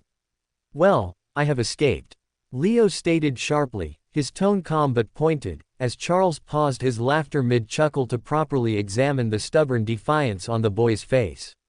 All right, Mr. Upright Man," Charles relented at last, brushing some imaginary dust off his coat as a smirk curled at his lips. "Since I'm in a good mood this morning, I'll honor my word." With that, he gestured to dismiss Lieutenant Bart and casually placed an arm around Leo's shoulder, letting his fingers hover just above Dumpy's head, coming dangerously close to making contact but stopping just short of brushing the slimy surface. "Come on, just a little lower, let the poison from my skin melt your damned fingers." Dumpy thought gleefully, his bulbous eyes twitching with anticipation as he stared at the hovering hand and silently prayed for Charles to make that glorious mistake. "Before I give you my insights on aura, tell me what you've grasped so far," Charles said, gently steering Leo forward as he encouraged him to speak first, "so I can figure out where to begin." Sigh. Letting out a long and deliberate breath, Leo began to explain how he was currently studying the Sevenfold Revelation Codex, and had so far managed to detect 6 of the 7 foundational aura colors, which made Charles raise both brows in surprise, thoroughly impressed. Though he didn't voice it aloud, a flicker of genuine astonishment passed through the old commander's mind, for he knew it had taken him over 50 years of dedicated training and countless brushes with death to comprehend all 7. Yet Leo was standing before him barely a year into his journey and already nearing the end of the first path. "Well, I can't exactly tell you what the final color will look like," Charles said, tilting his head as if weighing his words carefully, "because aura doesn't manifest the same way for everyone. It's tied to your interpretation of the universe. But based on the 6 you've already identified," he continued, his voice growing firmer, "I'd wager the last one you're missing is green." Charles explained everything in plain, easy-to-understand words. There were no dramatic pauses, no cryptic metaphors hidden in his speech like most high-level warriors preferred, as Charles simply laid it all out straight like a crude man. "Green is one of the hardest colors to witness," he added, his fingers rubbing along his chin with a touch of nostalgia as he searched his memory. "In fact, I think I've only seen it once in my entire life." He fell quiet for a beat, then continued. "I saw it during a rescue mission," he said, his voice quieter now, touched with a faint reverence. "We were sent to extract a Transcendent Tier operative trapped behind enemy lines. He had been tasked with retrieving something vital for the cult, something irreplaceable." Charles's tone hardened slightly, as his words grew more deliberate, each syllable laced with memory. "But by the time we found him, the man was torn to shreds. Wounds across his chest, limbs severed, entrails spilling out, yet still breathing. Still clinging to life as though even death itself wasn't man enough to take him. And that," Charles said, his voice dropping to a murmur, "was when I saw green." His eyes momentarily glazed over, lost in the memory. And the man, despite it all, looked me dead in the eye and said, "Commander, don't worry. I will not die." Charles placed a hand to his chest, pride swelling in the gesture as though honoring a fallen brother in arms. I believe the emotion he felt in that moment was the pure, undiluted will to survive, he said slowly. Not the shallow desire to live longer. Not the instinct to avoid death. No, it was deeper than all that. Don't confuse it with fear or the desperation of someone who clings to life out of panic. This wasn't that. This was something only the rarest of men possess. His voice sharpened now, like he was trying to emphasize the importance of his next words.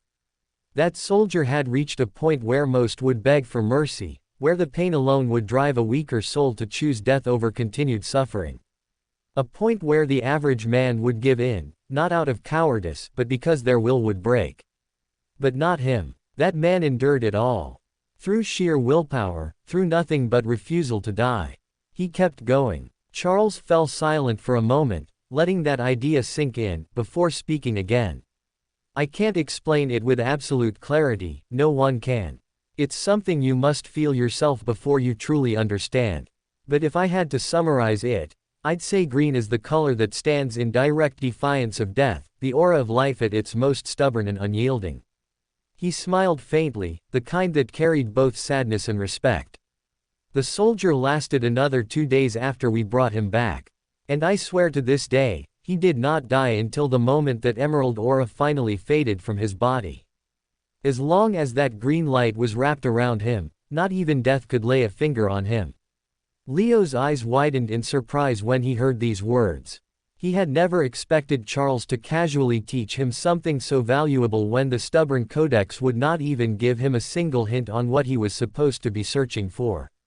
He still did not understand the concept fully and would likely have to see it for himself before he understood what it really signified. However, at least now he had a rough direction to look towards. The chances of him randomly stumbling over a dying guy that had this tremendous will to survive were pretty low. However, now that he had an idea as to what he was supposed to be looking for, he could actively visit hospitals and other institutions where individuals were often found near the verge of death, to hopefully increase his odds of spotting green. As compared to walking around randomly, just this little insight was unbelievably valuable. Holy shit, this goofball doesn't look like it, but he's quite knowledgeable when he's serious. Maybe I was too quick to judge him. Maybe I can really learn a thing or two from him. Leo thought, as he bowed his head slightly in appreciation. Thank you, he said with genuine gratitude, as Charles began to laugh out loud yet again. A grateful student. I never thought I'd have one of those. Ha ha ha ha. Charles laughed, as if this was one of those things in life he never expected himself to experience. If you don't mind me asking, how far along are you in learning the codex? Leo asked, as Charles paused in his laughter for just a moment, before bursting in laughter yet again. Ha ha ha ha. Boy, the sevenfold revelation codex is not the only aura meditation technique in the universe. However, the first layer of almost all aura meditation techniques is to understand the 7 basic colors. The technique I'm following is the one taught to Saurin, the younger brother. The technique that you're learning is from Caliph, the elder one, Charles said with a smile as he ruffled Leo's hair and pointed towards the sky. Look at that white cloud in the sky. Charles pointed, as both Leo and Dumpy looked towards where he was pointing, only to be immediately knocked out unconscious by Charles, who hit their pressure points. Ha ha ha ha ha. Absolute idiots. Charles laughed, as he put them both over his shoulder and carried them towards the second prison building, where they would wake up and try to break out, all over again, this time with a different set of conditions. 1 week later, Planet Frostburn, the annual Elders Summit. While Leo continued to struggle alongside Dumpy, forced to break out of a new prison set up each day, the long-awaited time for the annual Elders Summit finally arrived. A lot was riding on this summit, as there was an untold understanding amongst all 12 elders that a consensus on who the next dragon was going to be, might be reached in this meeting. Whistle. The cold punishing winds of Planet Frostburn whistled past the 12th elder, as he made his way towards the hidden entrance as per tradition. Well fuck. I know that years ago the elders were paranoid that the cult may be fully destroyed by the righteous faction one day, and that we may not have another safe meeting spot to gather at every year. So they devised this tradition to visit Frostburn every year on this day and walk down the hidden tunnels to reach the meeting spot, but fuck me, do I hate coming here every year. Noir muttered to himself, as he continued to waddle against the snow and the sharp winds. Eventually, he did reach the hidden entrance, and then as per his memory, made all the perfect turns down the tunnel labyrinth to eventually reach the meeting room, where he was the last elder to arrive. Lord first, Lord second, he said with a respectful bow, acknowledging the two senior-most seats by name, before offering only a silent nod to the remaining members, as he quietly made his way to the far end of the black obsidian table, where he settled into his seat just as the council meeting finally stirred into motion. Everyone be calm, we have a lot of agenda to cover today, so it will be best if we avoid needless internal chatter and try to minimize ruckus. For this meeting only, I propose that only the individual I yield the right to speak, may stand up and address the council, while everyone else holds their tongues until they're given a chance. The first elder began, as he made eye contact from behind his mask with all the other elders present in the room. All those in favor of my proposal, please show support by raising your right hand, he said, as all 12 elders raised their hands together, showing that they all agreed with his idea. However, internally, they all knew that this proposal was not going to be followed 5 minutes into the meeting when things started to get heated up. Very well. Then I yield the first speaking rights to the fourth elder, who had informed me prior to the session that he wished to address the council first, the first elder declared, as he gestured for the fourth elder to take the floor. The fourth elder rose slowly, bowing in formal acknowledgement toward the first elder as per custom, though the motion lacked any genuine humility. Thank you, first elder, he said with a carefully measured tone, laced with the kind of politeness that felt more performative than sincere. Today, I would like to follow up on the discussion we had during the emergency council session held 2 months ago, where we finalized the terms for how the next dragon would be chosen. If it has slipped anyone's memory, allow me to reiterate that the conditions presented at that time established 2 premier candidates under consideration. The first was Leo Skyshard, put forth by the 12th elder, who was tasked with retrieving the cult's lost scroll to earn the title of dragon. And the second was my own nominee, Aegon Ver, who had been challenged to reach the transcendent tier within these 2 months in order to qualify for the same honor. I'm pleased to announce that Ver has fulfilled his end of that bargain, successfully breaking through to transcendent tier at the age of just 23, thereby becoming the youngest in history to achieve such a feat, the fourth elder declared, as the chamber echoed with the sharp, rhythmic pounding of fists against the obsidian table, signaling their unanimous approval. Although the council allotted Leo Skyshard 6 months' time to retrieve the scroll, of which 4 are still left, it's my understanding that the 12th elder, with the help of the boy, already gave retrieving the scroll their best shot, however still failed to bring it home. Agreed, as per the mission report, that I'm sure all you fine gentlemen here must have already read. The boy did perform admirably, and the mission failure is no fault of his own.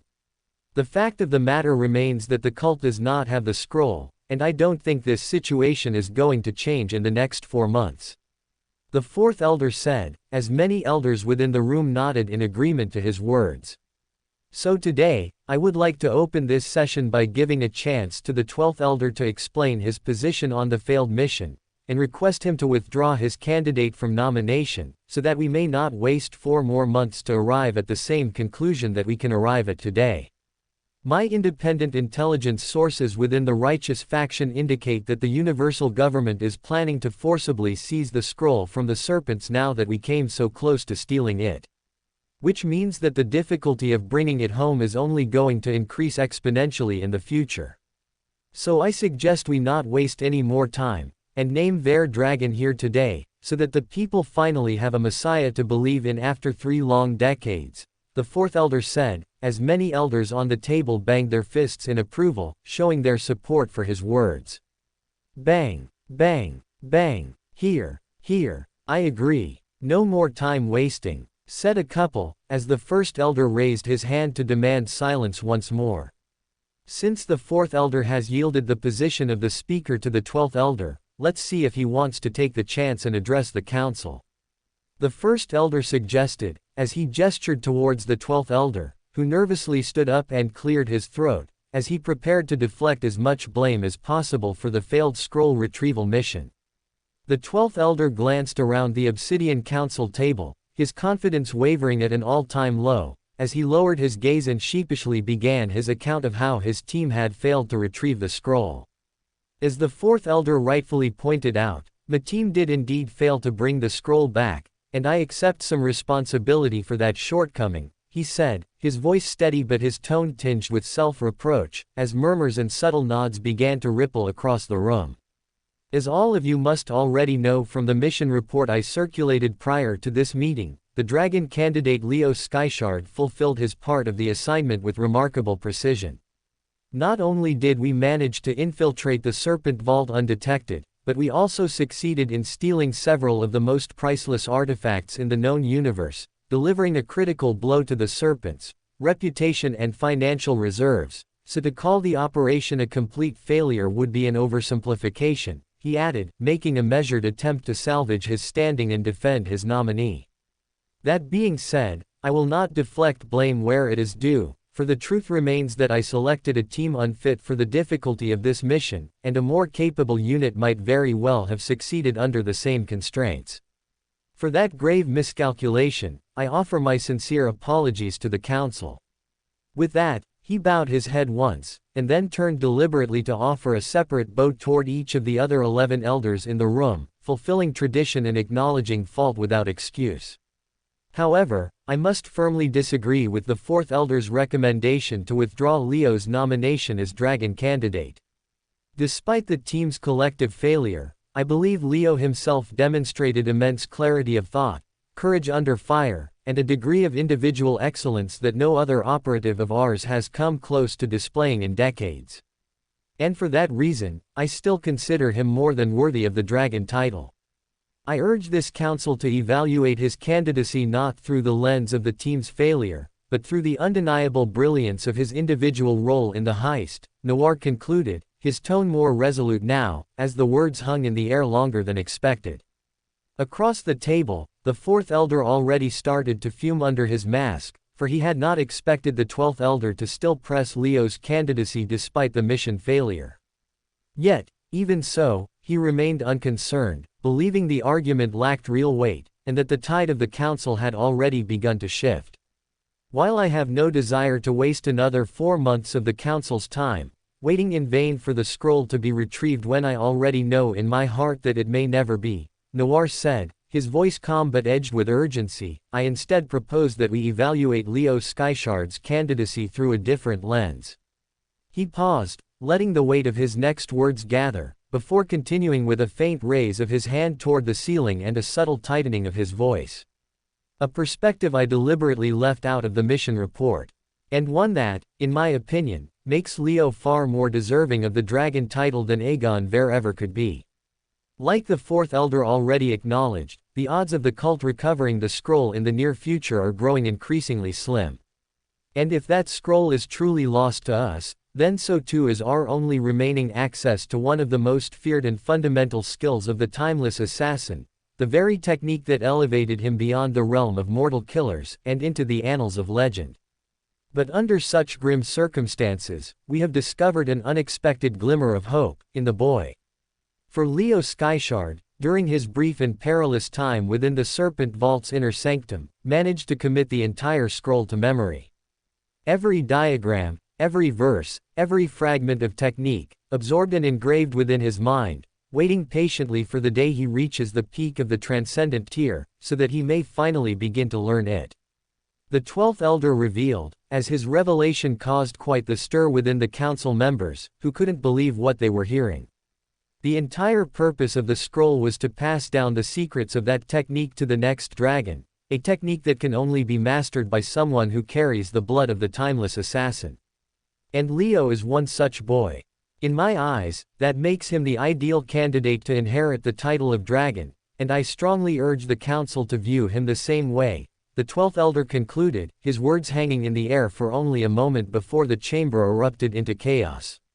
Voices exploded across the council chamber, as several elders rose from their seats all at once, their robes sweeping the air while their fists slammed against the table, unleashing a clutter of overlapping protests, demands, and startled gasps that all bled into one another until it became impossible to discern who was speaking and who was simply shouting to be heard. He memorized the entire scroll. Are you serious? That cannot be possible. According to your own mission report, the scroll was put behind 7 layers of glass. How did he even reach it to read it? This changes everything. We must not decide on who the next dragon should be with such haste. Let's wait another year to make this decision. No. We vote today. Enough. Let's see some proofs first. How do we know the 12th elder didn't fabricate the entire tale to buy time? Amidst this eruption of disbelief and scattered conviction, the 4th elder sat frozen, his heartbeat growing louder in his ears with each passing second, as a cold dread slowly coiled through his gut, dragging his confidence down with it like an anchor hurled into the sea. He had walked into this chamber thinking the battle had already been won, believing firmly that the votes had long been secured and that today's session would be little more than a ceremonial act to affirm Aegon Ver's rise. Yet now, that illusion crumbled before him with every new voice that discussed Leo's candidacy seriously. He had not seen this coming. He had not accounted for this variable. The revelation that Leo had thoroughly memorized the scroll was not just unexpected, it was potentially devastating, for in a single stroke, it had cast a doubt over everything he had so carefully orchestrated until now. No, no, no, I can't let the 12th elder set the narrative like this. I must take charge, he thought, as his breathing grew uneven and his lips trembled. For a while he waited to see which way the wind was blowing, only to realize that he could no longer tell, as even his staunchest allies like the 2nd elder seemed to discuss this topic with passion, which made him realize that his advantage was slipping, forcing him to intervene at once. Bullshit, he suddenly roared, his voice cutting through the storm of chaos like a dagger across silk, as the other elders fell quiet for a moment, all turning to look at him. How do we even know whether what you said is true or not? He snapped, his voice high and ragged, betraying the rising panic he was no longer able to hide. The 4th elder's sudden outburst stunned the entire council chamber into silence, as the sheer volume and unrestrained emotion in his voice forced even the most outspoken of elders to momentarily still their tongues out of deference, if not to the man himself, then to the fire that so rarely ignited within the hallowed halls of this otherwise composed and measured assembly. He spoke with a fury seldom witnessed within these walls, where civility and protocol were usually maintained regardless of the situation, and perhaps because of that, the others chose to remain quiet, not out of agreement, but out of curiosity to see just how far he would go. Without mincing my words, 12th elder, I'll say this to your face, the 4th elder began, his tone harsh and unapologetic. I don't trust any claims that you make here that are not backed by hard evidence. Maybe the boy is lying to you, maybe you're lying to us, so unless you show some proof, something concrete that makes us believe in this story of yours, I for one, call this bullshit. His words, though blunt and inelegant by council standards, struck a chord within the room, as many nodded along, not necessarily out of loyalty to the 4th elder, but because the story presented by the 12th elder indeed felt far too convenient, far too perfectly timed, and far too reliant on faith rather than fact, as they were being asked to trust now and verify later, an arrangement that did not sit well with those who had spent centuries navigating webs of deception and half-truths within the political sphere. First elder, if I may speak, came the voice of the 7th elder, who raised his hand calmly at that precise moment, requesting the floor with measured restraint, which the 1st elder, seated at the head of the obsidian table, granted with a single nod of acknowledgement. I look at this entire situation through a different lens, the 7th elder began, his tone casual but laced with undertones of finality. I say, what difference does it make whether the boy has really memorized the scroll or not? The task before us is to name the next dragon. That is our duty. And I say, if the boy has memorized the scroll for real, then we extract those memories and present them to Ver as a substitute for the scroll. He paused only briefly, letting his next words hit with more impact. If he has not, then we made the right choice by appointing Ver in the first place. But I say, why let the issue of the scroll factor into our judgment at all? Why make the appointment of the next dragon dependent on the scroll's fate? If the cult had never lost the scroll, none of us would even be thinking this way. The dragon is selected based on his talent, not on his contributions to the cult. His voice grew sharper, more condescending now, as he leaned back ever so slightly. I mean, hell, if you feel like we owe something to the Skyshard boy, then we give him a castle to live in, or sponsor his Transcendent Tier breakthrough potion as a reward for his services. But naming him Dragon, over a 23-year-old who has already reached the Transcendent Tier. I can't even believe that's a debate, he said before sitting back down, as the fourth elder, seated across from him, felt a surge of triumph ripple through his chest, his lips curling into a faint smile beneath the polished mask, as he silently thanked the seventh elder for so deftly shifting the perception of the room and gaslighting the chamber into believing that the matter at hand was never up for true debate to begin with. Thank you, Lord Seventh. I'll send you some of my finest tea leaves as a reward, he thought smugly, as he watched several elders nodding in thoughtful agreement, as the tide of the debate seemingly began to turn back in his favor once more. However, just as the fourth elder allowed himself to believe that control had returned to his grasp, the third elder raised his hand with the calm, deliberate poise of a man who did not speak often, but when he did, expected the room to listen. You may go ahead, third elder, the first elder said, granting the floor, as a hushed silence once again descended upon the chamber. I completely agree with Lord Seventh on one point, the third elder began, his voice steady and precise, and that is that we should not make this a debate solely about the scroll, but instead focus on the merit of the two candidates. However, he said, shifting slightly in his chair, I completely disagree with his conclusion that Aegon Ver is the more suitable candidate to be named Dragon over Leo Skyshard. He took a breath, letting the weight of his hot take settle across the table. Leo Skyshard is a battle-tested talent. He's won the circuits for Rodova. He's infiltrated the Serpent ranks. He's made it into their impenetrable vault and managed to set up a dimensional portal inside, undetected. His gaze swept across the room as he continued. Regardless of the success or failure of the mission, which was no fault of his own, the fact remains that the boy performed impeccably under pressure and has achieved far too much in the real universe to be dismissed so casually. His voice rose slightly, not with anger, but with conviction. All 12 of us sitting here are Transcendent Tier warriors, and we know damn well that while we are not weak, we are not something to be revered in the broader scheme of things either. I doubt any of us could replicate what the Skyshard boy has done, were we placed in the same shoes. So regardless of him being a tier lower than Ver, what truly matters is his record, not his real, tangible accomplishments. He leaned forward, his voice tightening just slightly. What has Ver even achieved in the real world? Has he completed a single field mission? Has he gone up against a peer-level opponent of similar skill and found a way to overcome them? In my eyes, there's more to life than raw strength alone, and I fear this council is in danger of forgetting that.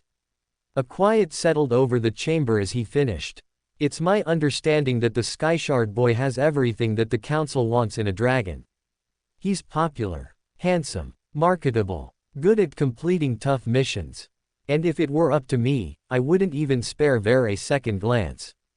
The ripple effect of those words was immediate and unmistakable, as murmurs returned once more, but this time with no unified direction, only uncertainty, as minds began to wrestle with two clashing truths.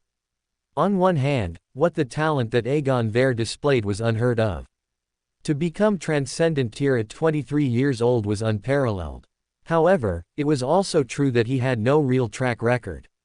And in contrast, Leo, who although was not as strong, had proven himself to be a soldier like no other, and had the perfect credentials to be named Dragon. Hence, the neutral elders inside the council room could not help but feel confused now, as they couldn't decide which criteria deserved more weight, and how exactly should they go about selecting the next dragon. The first elder sat quietly throughout the growing debate, his fingers loosely interlocked and resting atop the black obsidian table, his gaze unchanging and impassive as he allowed the others to exhaust their arguments, for he was not a man who chose to speak early, but rather one who preferred to speak last, at the precise moment when the room was divided and the outcome uncertain, so that his words would carry the most weight.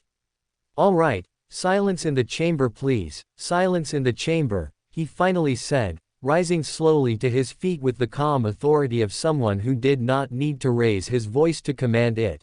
And at once, the elders fell quiet, the scattered hum of private discussions evaporating as all eyes turned towards the head of the table, waiting with measured anticipation for what he had to say. "I've heard many meaningful perspectives shared here today, and before we delve deeper into the heart of this debate, I feel compelled to first address the matter that lies beneath all of this, the 12th Elder's failure to retrieve the scroll." His tone remained measured, but the cold edge beneath it was unmistakable. "In my eyes, this failure, despite the opportunity presented, reflects not just misfortune or miscalculation, but a fundamental lapse in foresight and strategic judgment. This was not a mission to be approached with a half-measured hand or trusted to improvisation, and for that, I must openly and firmly condemn the outcome." The words, though spoken with a certain diplomatic restraint, carried enough sting to draw subtle shifts in posture from the 12th Elder, who lowered his head slightly under the scrutiny, as the rest of the chamber nodded along in collective approval, for the sentiment reflected the general mood surrounding the mission's disappointing conclusion. "I can only hope," the first elder added after a pause, "that the 12th Elder takes this failure not as a defeat, but as a lesson, and allows it to serve as a catalyst for personal growth and maturity moving forward." Having offered his obligatory criticism, thereby reaffirming his reputation as the neutral compass of the council, the first elder let the topic settle before shifting direction with a gentle clearing of his throat. "Now, regarding the appointment of the dragon." He paused, letting the words hang just long enough to reset the mood of the room. "I see merit in both candidates, and I discount neither of them. However, after weighing the arguments placed before us today, I find myself inclined to agree with the third elder's assessment." There was no need for dramatic flair, for his voice had already drawn the chamber into stillness.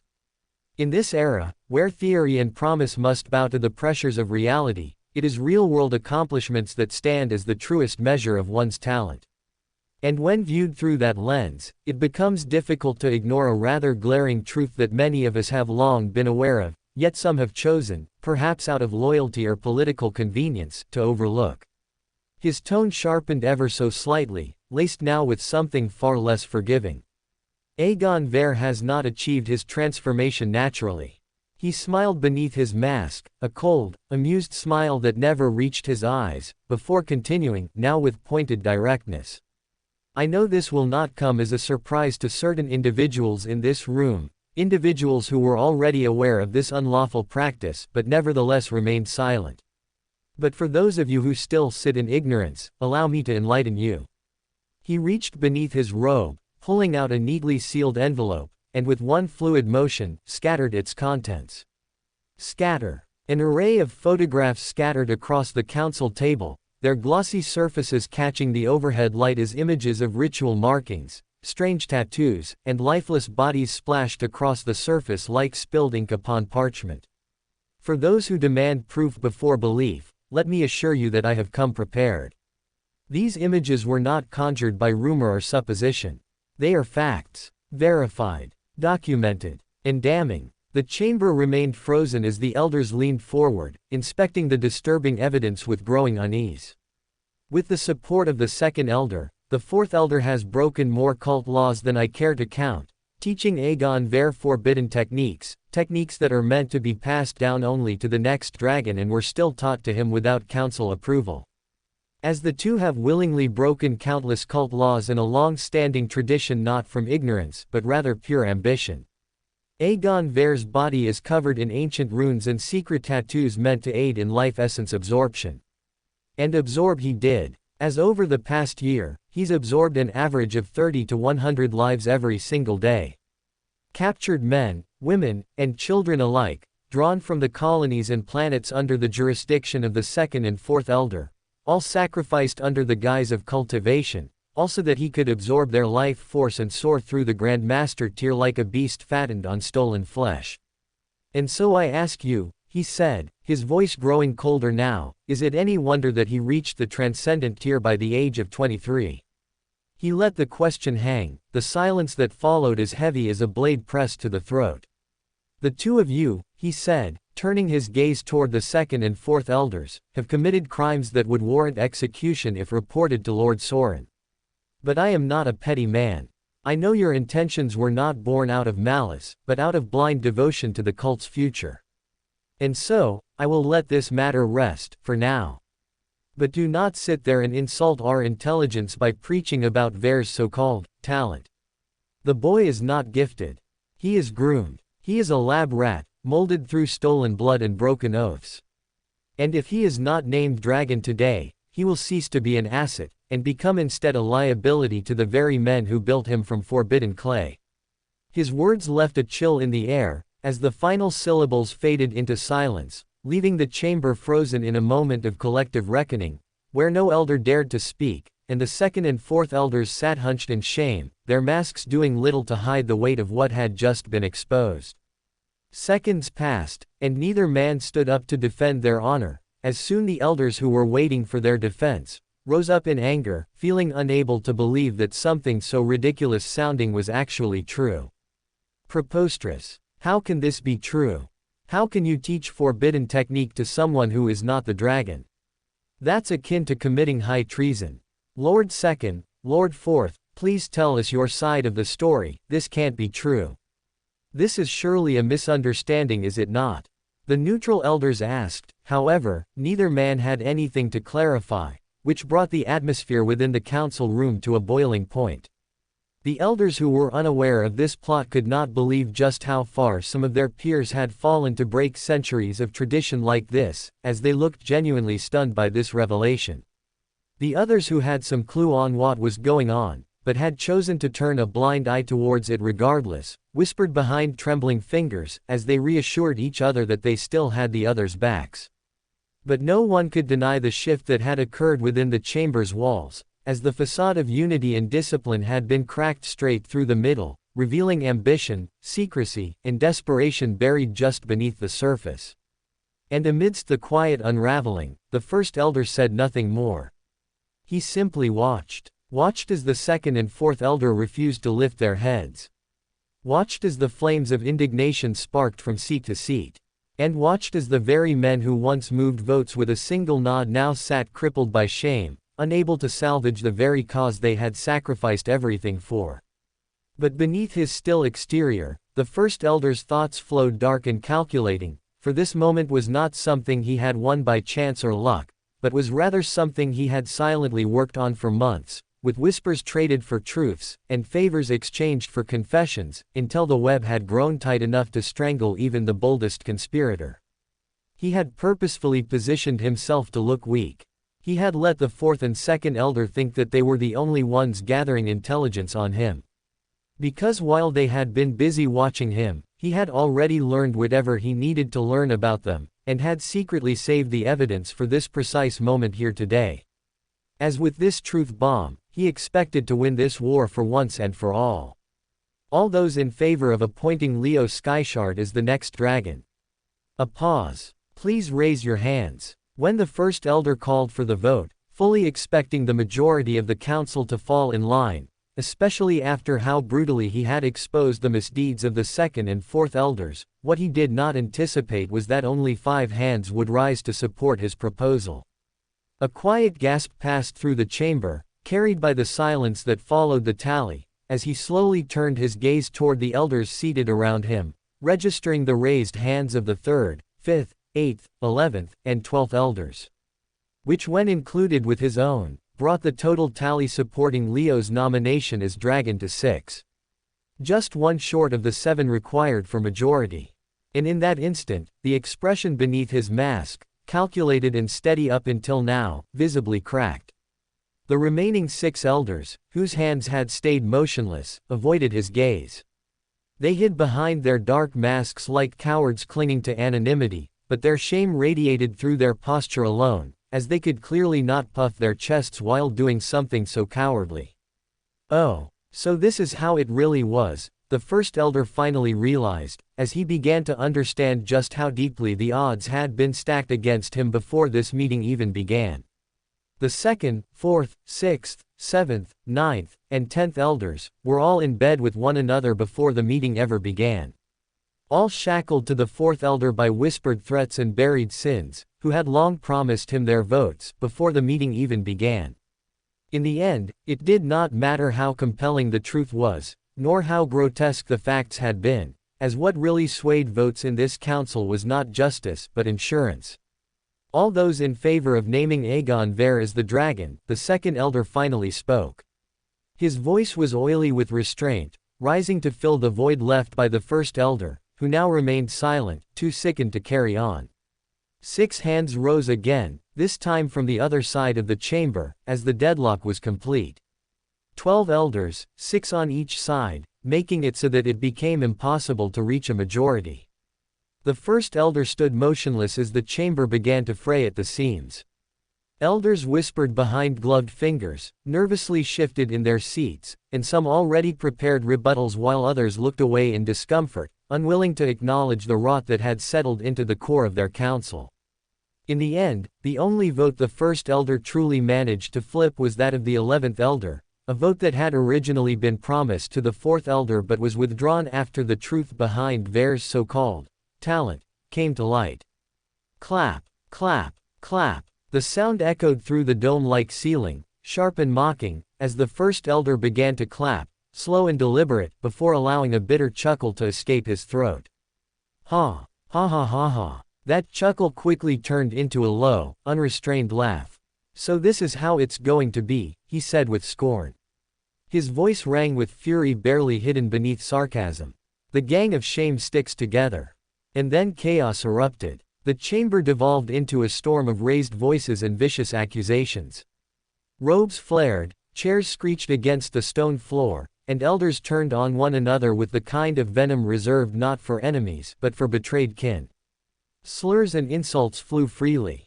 Fingers were pointed, fists clenched, and even the most refined voices of the council dropped their filters to hurl accusations of cowardice, bribery, incompetence, and treason. You spineless old leech, you sold your soul in tonight's vote. Says the snake who gave up an entire planet last year to the first elder just to remain in his good graces. Go suck someone else's dick, don't mess with me, cocksucker. You call me dishonorable when you tutored Ver behind the council's back. You're a disgrace to the robes you wear. Hands gripped robes. Shoulders were shoved. The chamber of ancient order became a pit of schoolyard squabbling until silence. The first elder's voice cracked like a whip. It was sharp enough to freeze every breath in the room, as he slammed his fist against the obsidian table. The echo of the strike reverberated like a gavel through the mess of broken decorum. This meeting has proven to be a failure, he declared coldly. And I no longer have faith that the council is working for the best interests of the cult. His voice carried not only anger, but something far worse, disappointment. I am henceforth dissolving this council until further notice. A stunned hush fell across the room once more. I will inform Lord Saurin of my decision and let him decide who the next dragon should be. Because, unlike you fools, I still carry the cult's future in my heart above my own political ambition. His gaze moved slowly across the room, pausing briefly on each of the 6 who had raised their hands against him, as he burned their betrayal into memory. Lord Second is free to accompany me if he wishes, to put forward your side of the story, he added with cold finality. But I will be damned if I ever convene a council with you traitors again. And with that, he turned from the obsidian table. His robe swirling as he walked out of the chamber, leaving behind 11 elders, 5 stunned, 5 ashamed, and 1 smiling faintly in bittersweet vindication, as the council chamber stood dissolved after this disaster of a session. In the end, no conclusion was reached regarding who should be named the next dragon, but what did emerge was a far more unsettling truth about the council's current state of decay. The original purpose behind the elders concealing their identities and refraining from sharing their real names had always been to prevent such covert alliances from forming, maintaining impartiality and unity above all. Yet over time, Those ideals had withered away, and what remained was a council firmly in the grip of bloc politics, an internal rot that now resembled a spreading cancer, threatening to consume the very soul of the cult. The next day, Ixtal, on the front steps of Saurin's castle. When the first and second elder arrived at the doorstep of Saurin's secluded castle on Ixtal, they did not dare lift a hand to knock, nor raise their voices to call for him, as both men were certain without needing confirmation that the great god had already sensed their presence the moment they approached, and that he would come to greet them only when he deemed the time appropriate, never a moment earlier. And so they waited. Not for minutes, but for hours, standing in complete silence before the grand doors of the old stone castle, each man lost in the weight of what he had come to say, though for very different reasons. The first elder stood with furrowed brow and clenched jaw, carrying the simmering fury of betrayal beneath his skin, while the second elder shifted uncomfortably every few seconds, wiping at his palms and adjusting the edges of his robe, the nervousness clearly visible in his every action. Only when the sun had dipped low into the horizon, after the two elders had waited outside the doorstep for nearly half a day, did the grand door finally creak open. Creak. Both men dropped to their knees at once, bowing low in reverence as they greeted the figure before them. "We greet Lord Saurin, sect master of the cult of ascension and protector of our way of life," they intoned in perfect unison. Saurin looked down at them with impassive eyes, offering no warmth in his expression. He murmured, releasing just a fraction of his aura. That sliver alone was enough to make the two elders tremble, their foreheads dampening with sweat as they remained kneeling beneath the crushing weight of his presence. He looked entirely different today compared to the frail image he had presented when meeting Charles just days ago. Gone was the hunched frame and the modest attire. In its place stood a man draped in ceremonial robes of gold and deep crimson, his back straight, his shoulders broad, and his eyes gleaming with an energy that spoke of both age and authority. His black hair was slicked back neatly, his gaze sharp and commanding, while powerful muscles pressed against the embroidered sleeves of his robes. Even in silence, his presence alone forced the elders to remain bowed, not by choice but by instinct. He looked not like a scholar nor a sage, but like a war god returning to claim his seat. And only once he had let them feel his pressure long enough, did he turn without a word and began walking deeper into the castle. Step, step. The two elders followed in solemn silence, their steps echoing faintly through the vast hallway. Yet to their surprise, Saurin did not lead them to the modest living room where such discussions were usually held. Instead, he guided them toward the heart of the castle, toward the high-domed throne room, where stained glass filtered sunlight into slivers of red and violet. There, he climbed the steps and took his seat upon the elevated throne, resting one leg over the other and leaning slightly forward, his eyes cold and indifferent as they settled upon the two men before him. "Speak," Saurin commanded, his tone devoid of patience or warmth, as it was the second elder who stepped forward first, clearly hoping to ease into the subject with pleasantries. "You look well, my lord." He began, however. Saurin raised his hand in protest immediately, as he refused to indulge in pleasantries today. "My time is precious, second elder. Cut straight to the chase," Saurin said coldly, as the second elder swallowed hard, his voice hitching for just a moment before he bowed his head and obeyed.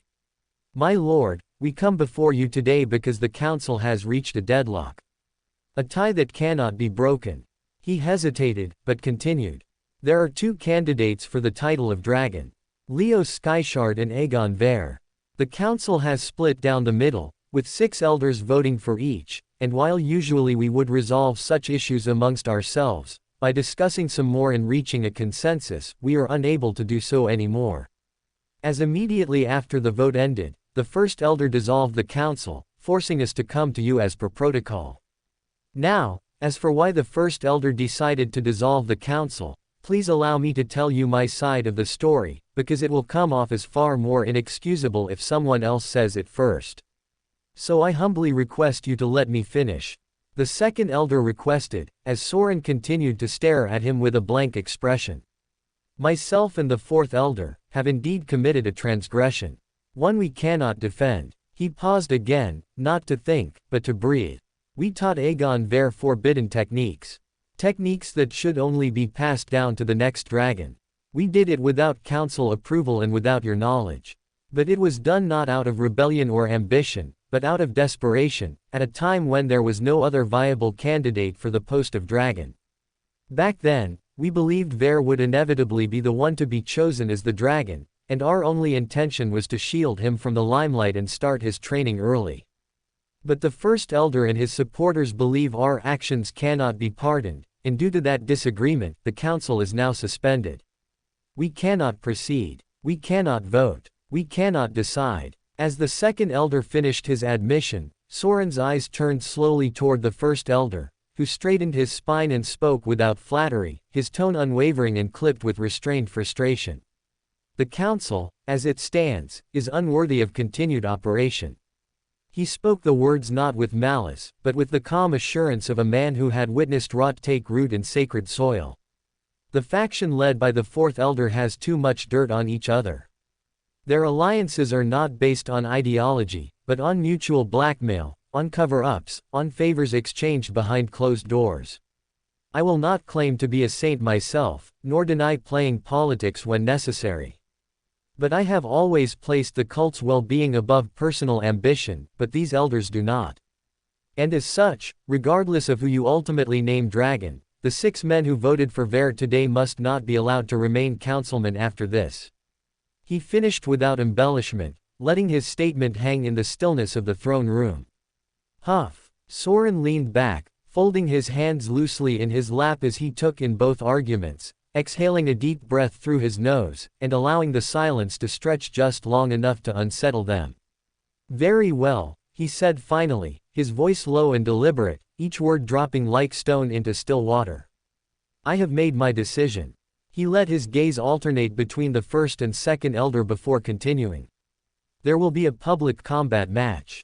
Aegon Ver versus Leo Skyshard. 2 months from now. The winner shall be named dragon. The room did not stir, but both elders stiffened. However, Saurin continued, since there is a tier disparity between the two, the match cannot be held under equal terms. So here is what we will do. If Leo Skyshard wins, he will be named dragon without question. If he loses, he shall be groomed under my direct guidance and raised to become the next vice-sect master. If Ver wins, he too shall be named dragon. But if he loses... Saurin's eyes now locked onto the Second Elder with an intensity that stole the breath from the room. Then every elder who voted for him today shall resign from their position and permanently abdicate their seats on the council. You placed your trust in his talent, so if he proves to be insufficient, you will also fall with it. The Second Elder's lips parted in disbelief, but no sound emerged. He stood frozen, stunned by the irrevocable terms laid before him. There would be no further negotiation. The sect master had spoken. A few hours later, Saurin's POV. Once the 2 elders had left, Saurin's frame gradually reverted to its weakened, mortal form. He clutched at his chest, grimacing in pain as the effort of maintaining that earlier facade of strength had clearly taken its toll. I had long suspected the council to be rotten, but I did not think it had decayed this far, he muttered under his breath, as he closed his eyes and recalled the information he had pulled from within the thoughts of the 2 elders. As beyond the words that the 2 elders had spoken aloud, Saurin had also peered into their thoughts and emotions. He had felt everything they carried in that moment, every fear, every lie, every hope. He had studied them thoroughly, even before they were allowed inside the castle, examining the truth buried beneath their expressions and carefully chosen words. By the time they entered the throne room, he already knew what they truly believed and what they secretly wished to accomplish. The First Elder sought to have 6 councilmen dismissed from their posts, convinced beyond doubt that they had colluded in treason. The Second Elder, on the other hand, came only to seek pardon. Although he could not say for certain why the Fourth Elder had decided to teach Ver forbidden techniques, the Second Elder had acted out of a genuine belief that Ver was destined to become the next dragon. In his mind, it was not rebellion, but preparation. He had broken rules, yes, but not with ill intent. And so, while the law had indeed been violated, Saurin chose not to punish the Second Elder immediately. For despite his mistakes, his heart still beat for the cult, and his actions, however misguided, were not rooted in malice. It was with this understanding that Saurin devised the condition he had proposed. Rather than pass judgment from behind closed doors, he would allow the truth to be revealed through battle. A public match, where strength, merit, and fate would speak louder than politics. The winner would be made dragon, while the loser, should that be Leo, would still be groomed for the position of vice sect master. Fate will do as fate wills, however, I don't believe that it will be too bad for the boy to lose the bout. In more ways than one, the life of the dragon is cursed. Rather than reporting to a rotten council, it will be better for him to solely be groomed by Charles and molded for the position of vice sect master. That way, he may not hate the cult as much as he would should he become dragon. Saurin mused to himself, as he let out a deep sigh and climbed on his bed to rest.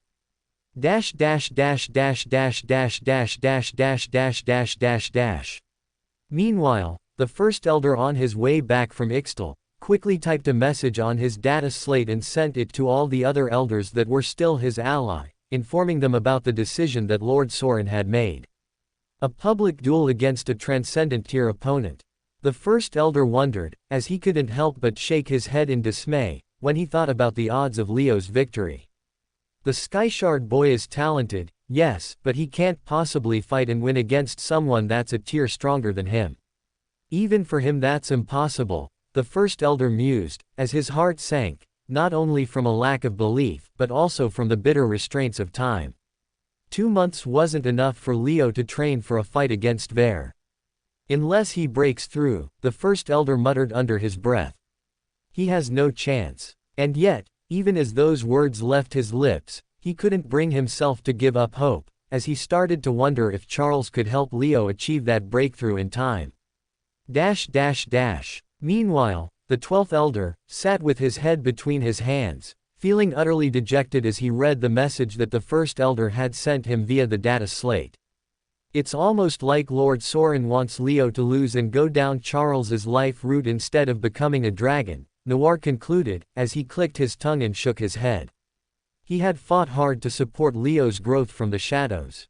Had gone through a lot of difficulties to make him a viable dragon candidate. Yet just when it was about to pay off big time, unforeseen circumstances had taken his victory from him. A duel like this, at different tiers, it's not a real test of worth, it's a public humiliation fest, he muttered, his fingers drumming nervously against his side. The only way out of this mess was if Leo did the impossible. Which was to tier up within the next 2 months, and then face Ver on equal terms, because without that, Noir saw no other road to success. Meanwhile, the 4th elder also sat dejected inside a dimly lit chamber, the faint light of a data slate illuminating his clenched jaw. The 2nd elder had also informed his camp of Lord Saurin's decision, and the 4th elder did not feel happy about it at all. If Ver lost, his seat at the council and everything he had worked so hard for over the years would be forfeit. And this spooked him to no end. He wanted to laugh. After all, what chance did a lower-tier brat have against their chosen transcendent champion? But then again, Leo wasn't just any random brat. He was the Rodova Circuit's champion. The underdog of underdogs. The man who had already neutralized a transcendent tier operative on live television. That cursed boy had a way of ruining predictions. And that terrified him more than he cared to admit, because if Leo won, it would be all over for him in politics. Finally, the 7th elder also felt as horrified about this whole situation as the 4th, as he froze in the middle of his routine tea drinking session when he got the message from the 2nd elder, informing him of Lord Saurin's cruel decision. He had placed a bet, a dangerous one, on Ver's future, by joining the 4th elder's camp a month back. But now that future was about to be tested. And the stakes weren't just pride or reputation, they were seats. Power. Everything. Leo Skyshard, don't tell me you'll actually pull this off, he whispered. Because deep down, the 7th elder had a sinking feeling that the boy just might, and that horrified him to his core. A couple days later, Charles's POV. Charles was informed about the public match just 1 day before the official announcement was scheduled to go out.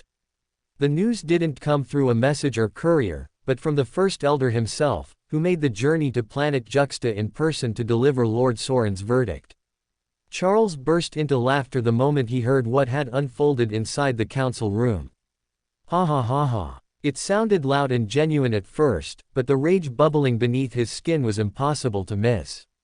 His expression twisted with disgust as he spat onto the floor, the glob landing right beside the First Elder's feet. You lot never fail to impress me with how low you can sink, Charles growled, his eyes narrowing. You're lucky Saurin still thinks you're essential to the cult's peace and prosperity, because if it were up to me, I would have strangled the lot of you myself. His killing intent surged with every word, blanketing the air around them as he took a step closer and stared the First Elder directly in the eye. And now you want me to force the boy to break through to the transcendent realm within 2 months. When he's not even ready. He scoffed. No, absolutely not. I'm not ruining his future over some council-made disaster. We don't have another option, the First Elder replied, trying to stay composed. A Grand Master cannot defeat a Transcendent in an open arena. This isn't an ambush or stealth mission. There will be no tricks. No advantages. This is public combat, and if Leo's not at the same tier, he won't last 10 seconds. He tried to reason, however Charles had none of it. If he can't, then so be it, Charles snapped. Let him lose. Let him step down. He can live his life as Vice Sect Master under my guidance. But I'll be damned if I compromise his foundation just because you failed to secure his appointment the proper way. Spit. He spat again, this time even closer to Maverin's shoe. Do you even understand how gifted this kid is? Charles's voice shifted, softening slightly with awe. He's passed 8 prison break simulations in the last 11 days. 8 fucking simulations in 11 fucking days, Maverin. 8. Even my best Transcendent tier operatives couldn't manage that with 6 months of preparation. The boy is a monster in the making. A real prodigy. There's no doubt in my mind. Maverin stood in stunned silence. Praise like that, coming from Charles of all people, was almost unbelievable. He had known Charles for decades, and never once had he heard him speak of someone this highly. He'll grow the right way, Charles continued. Even if it means losing this match. Even if it means being humiliated in front of the cult. I don't care. In the long run, this boy will be one of the cornerstones of the cult, and I'll make damn sure of that. He made it clear that Maverin would not be allowed to meet Leo, nor would there be any forced breakthrough. The discussion, as far as Charles was concerned, was over. But just before Charles turned to leave, Maverin's voice cracked through the air, softer this time. At least train him properly, give him real combat drills. Not just those prison break missions. If he's going to lose, at least let him lose with dignity. That much, you owe me, old friend.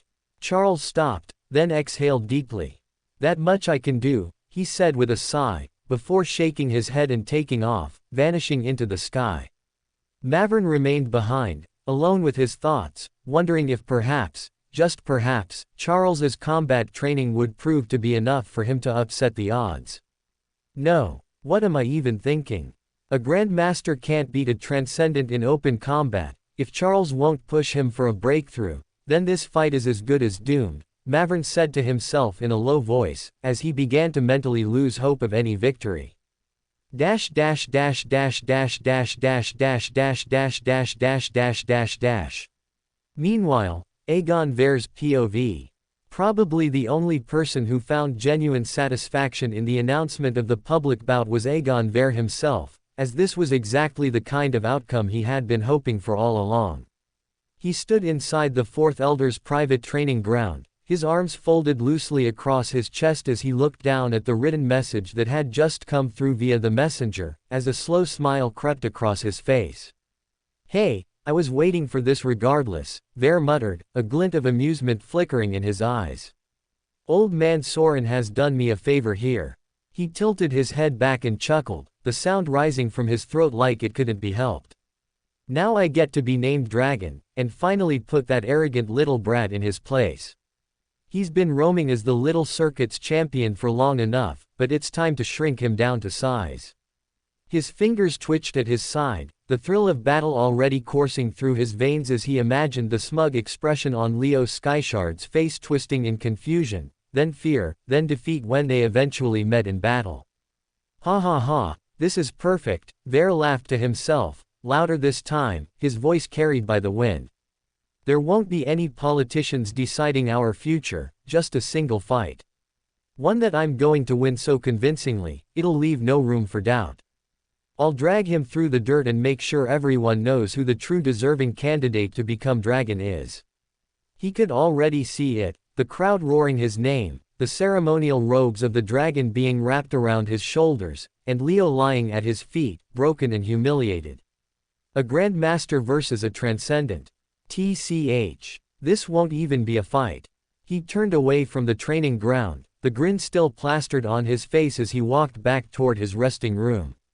Train hard, Leo, he whispered, barely loud enough for the messenger behind him to hear. Make it interesting, so when I crush you, there's at least something worth remembering. And with that, Aegon Ver began his preparations for the bout, confident that the outcome had already been decided. Planet Juxta, just outside a prison cell, Leo's POV. Leo had just successfully broken out of his 9th prison cell in the past 12 days when he spotted a slightly concerned Charles waiting for him near the exit point. What's up, Commander? Why do you look so dejected?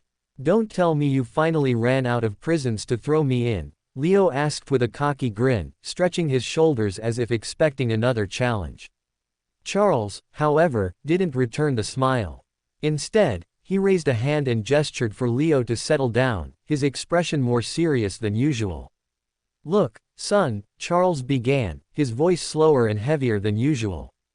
It was then that Leo, the last person to learn about his own circumstances, felt a familiar pounding in his temples, as the moment Charles told him about the public bout, a massive headache began to form in his head, as if the universe had chosen this exact moment to remind him of how absurd his life had become.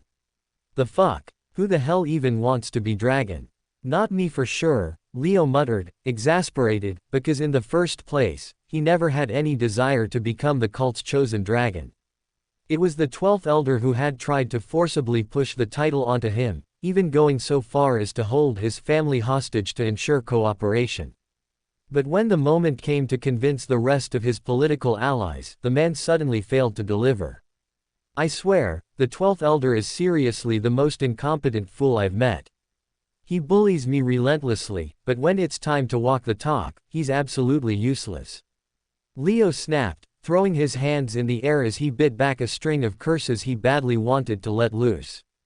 Commander Charles, can I just throw this match?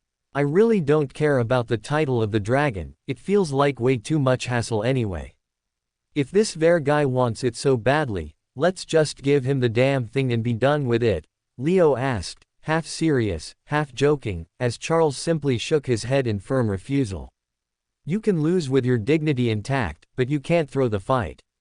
The entirety of the cult will be watching this, and if you make a bad first impression, it'll stick to your name for life, Charles explained calmly, his voice carrying a rare kind of seriousness.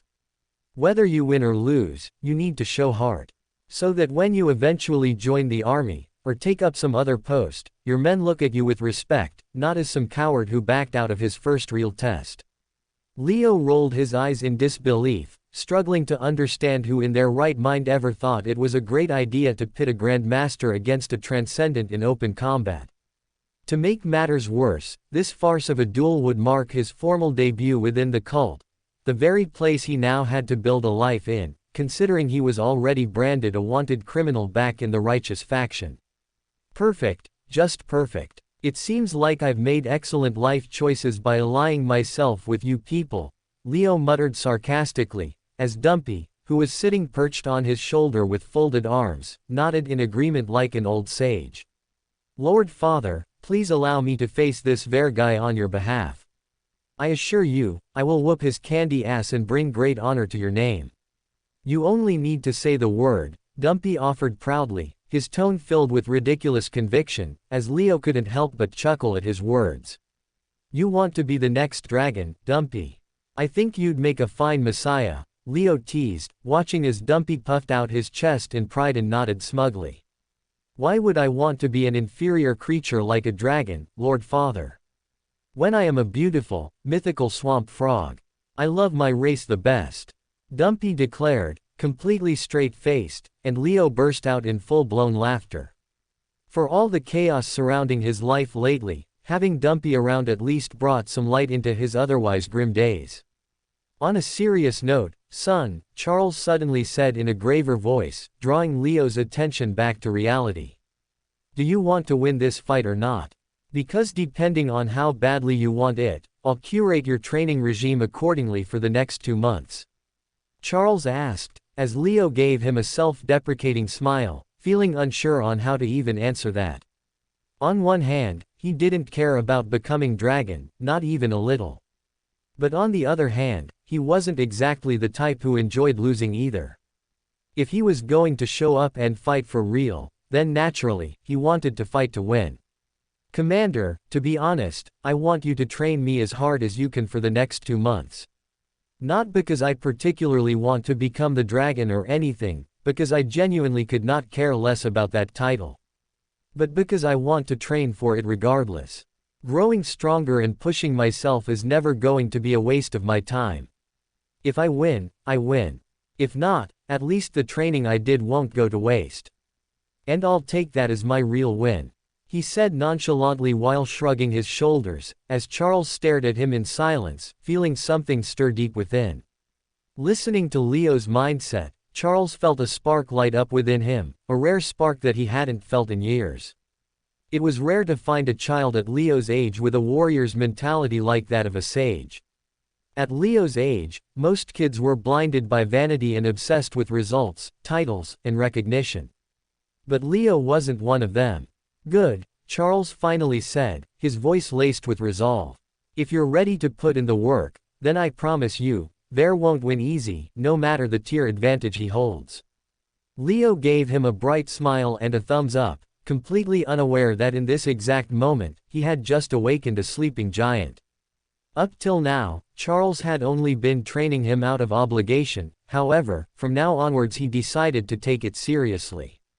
Over the next 2 months, Charles planned to push him through hell and back, ensuring that he showed up to fight Ver while being armed with skills that no normal Grandmaster warrior should know. Across cult territories, the day of the announcement. When the announcement about the next dragon being chosen finally became public, the emotions it aroused from the masses were nothing short of cataclysmic. They had been waiting for their next messiah for over 3 long decades, 30 years of silence, 30 years of fractured hope, 30 years of watching the cult stagger through uncertainty without its spiritual leader. And then, without warning, one fine morning as sunlight cracked over the horizon, it happened. The skies on each and every single cult-controlled planet flickered with shimmering glyphs and projection banners, each spelling out a singular message. In 57 days, the next dragon will be chosen. Closing square bracket. The news burst through radio towers and satellite streams, rolled off the tongues of holographic anchors, and echoed across every corridor of the cult's domains. From high-tech metropolises to mountainside hamlets clinging to the edge of the world, the same message rang out in perfect unison. The Elders' Council declares, the next dragon shall be chosen in 57 days' time. 2 candidates, Leo Skyshard, a Grandmaster tier warrior, and Aegon Ver, a Transcendent tier warrior, have been shortlisted by the Council. These 2 will face one another in a public match to determine who shall bear the title of the dragon. Further details regarding the venue and combat protocols will be released shortly. The moment those words were spoken, entire city blocks came to a halt. Work ceased without command. Schools released children mid-lesson, shoppers stood mid-bargain in market streets, hands still gripping half-weighed produce. Even trains paused mid-transit as conductors choked on the breath they were holding. And for one brief moment, a silence deeper than any dead battlefields fell over every cult-controlled world. Until it shattered. With sobs, old men wept openly beneath stone statues of dragons long past, reaching out with wrinkled fingers as if trying to grasp the presence of something divine. Elderly women collapsed to their knees right where they stood, clinging to prayer beads as if the announcement itself had poured holy manna into the world, weeping uncontrollably with joy they hadn't dared feel in decades. Veteran soldiers stood in parade stance by instinct, turning to face the notification screens in their cities as they raised trembling hands in salute, while battle-hardened warriors who had long buried their emotions behind scars and protocol now bowed their heads, overcome by something no words could encapsulate. Mothers clutched their children tighter than ever before, kneeling beside them, whispering dreams into their ears through tear-streaked cheeks. Grow strong, my love. Grow fast. Train with pride and honor. For the dragon shall rise again, and perhaps you will live long enough to serve under him. Even in places where the light of the cult barely reached. Remote border towns, swamp colonies, half-forgotten spaceports and cliffside monasteries. Even there, people gathered barefoot in dusty squares, huddled together around flickering old-world screens powered by salvaged cores, straining to hear the names as they were read aloud. Leo Skyshard. Aegon Vare. 2 names. 2 warriors. And a promise so old and sacred it was etched into the bones of the land itself. The dragon would walk again.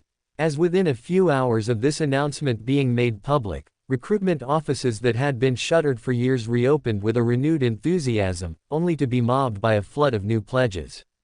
Teenagers too young to wield a blade and elders far past their prime stood shoulder to shoulder in those lines, unified by purpose, unified by faith. They came in droves, declaring with clenched fists and proud eyes that they would train, they would bleed, they would serve, because the dragon was returning and they wanted their lives to mean something when he did. This wasn't politics. This wasn't propaganda. This was faith in its absolute purest, blindest form. Ballads thought lost to time were sung again, echoing from balconies, taverns, and temple steps alike. Ancient verses were dusted off and given new breath, as flames of old pride flared back to life in every forgotten corner of the cult's shattered territories.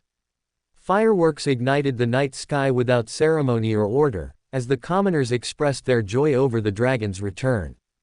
And yet, buried beneath all the faith and fervor, a different energy stirred in whispered corners. Curiosity, doubt, wonder. Leo Skyshard. Aegon Vare. These names now belong to mythic figures. They were debated over steaming tea in kitchens and shouted across training halls. They were the first and last words on every channel. They were written into chalk drawings by children and chiseled onto the walls of alleys by wandering monks. But who were they, really? Aegon Vare was a mystery. A name never heard before today, a prodigy raised away from the public eye, molded in secret by the council's hand, rumored to be powerful but untested. And then, there was Leo Skyshard. Leo, the prodigy from the righteous territories, the boy who crossed over and emerged as the circuit's champion of Rodova. A name whispered with reverence among elite students and feared within military academies across the universe. A warrior who didn't need any introduction even within the cult, where he had many fans after his circuit's performance. But he was a grandmaster. And his opponent was a transcendent. So why had he been chosen? How was this fair? Some jeered at the absurdity. Some claimed corruption or spectacle. But many, far more than anyone expected, felt excited. Because when they reviewed Leo's old match footage, when they rewatched the circuits and saw Leo fight without fear, without pause, without weakness, when they read the rumored reports of his battles and the trials he had endured during his time within the Black Serpents, the public opinion shifted. Maybe, he is no ordinary grandmaster. Maybe the Elders' Council sees something in him that we do not. Maybe he's just that special. Maybe, he's someone who transcends tears. And so the countdown began. 57 days. 57 days until the next dragon rose to reshape the world. 57 days until history was carved into stone and blood. Until one name soared into legend, and became the next holy leader of the cult of Ascension. 56 days before the fight, Leo's POV. When Leo asked Charles to train him as hard as he could, he did not expect the monarch to directly challenge him to a friendly sparring match, where he was asked to go as hard as he could to try and land a blow. Shing, shing. Leo's daggers clashed against a crooked piece of scrap metal, something Charles had picked up while casually walking through the military base, Not because it was special, but because it was there, and because even a piece of junk in his hands became a lethal weapon. They sparred in the heart of an active military zone, surrounded by thousands of soldiers and staff, many of whom had stopped mid-task to witness the bout, their attention completely drawn to this violent dance, ignoring the distant artillery strikes echoing in the sky above juxta as if this duel unfolding on the ground mattered more than the war itself. That's him, isn't it? That's Leo Skyshard, one of the 2 dragon candidates. Huh, look at him being thrown around by Commander Charles. The kid can't even make him move half a step.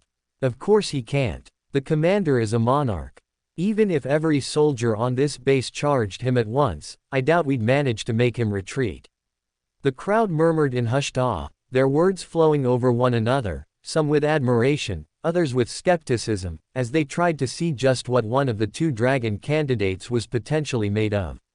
Slow, weak, a 2-year-old with blurred vision could have seen through that feint. Charles criticized without holding back, his tone sharp and direct, as he blocked everything Leo threw at him with laughable ease. This was their first real day of training, and Charles simply wanted to get a sense of Leo's combat abilities and overall level so he could guide him more effectively, but what he had seen so far left him visibly disappointed.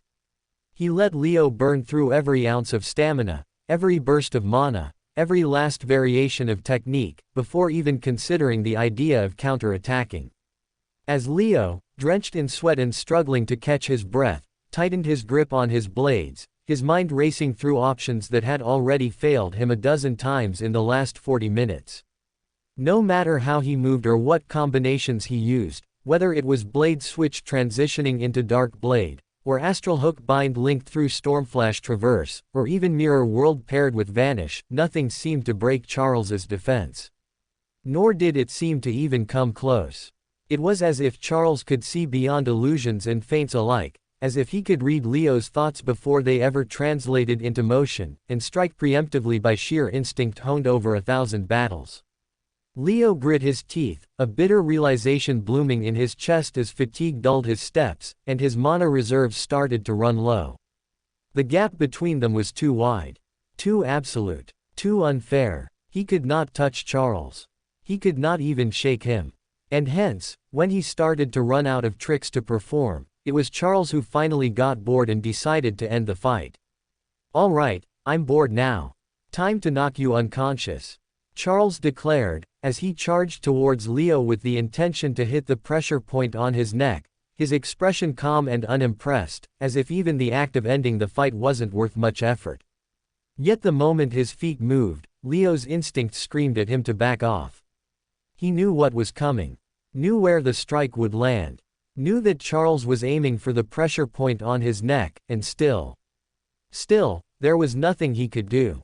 Leo raised both arms in defense, keeping his forearms tucked in and his daggers angled inward to guard his throat, using the classic defensive posture that relied on tight spacing and predictive movement to create a small but iron-clad window of protection. And Charles saw straight through it, as instead of going for the neck, he went for the elbows first. Bam! A sharp flick of his wrist, and the edge of his scrap metal weapon clanged against Leo's outer elbow joint with just enough force to rupture the balance of his guard. Leo's arms trembled and twisted out of formation, his muscles buckling from the impact as his daggers staggered wide. And then came the follow-up. Before Leo could even readjust his stance, Charles's hand was already on the move, 2 fingers curled together like a miniature spear, aimed straight for the side of Leo's neck. Thwip. The hit was surgical, clean, and precise, striking the cluster of nerves just beneath the skin. Leo's body froze mid-motion. His legs gave out half a second later. The world tilted sideways, and the last thing he saw was the faint smirk curling on Charles's lips, not smug, not arrogant, but quiet and knowing, like a craftsman who had seen this play out 100 times before. Then everything went black.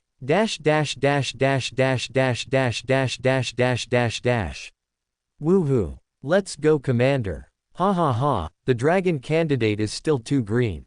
In the end he's no match for the Commander. That was a great finishing move, Commander. The soldiers erupted in cheers from the sidelines, their voices echoing across the military complex, as Charles gave them a brief wave and a warm smile before slinging Leo's unconscious body over his shoulder with practiced ease. Yet, despite the relaxed grin on his face and the casual chuckle that followed, Charles felt a deep weight pressing down on his thoughts, his mind consumed by concern for Leo's future. There was no denying that Leo possessed an extremely high battle IQ, paired with a level of agility and reflexes that bordered on the unnatural.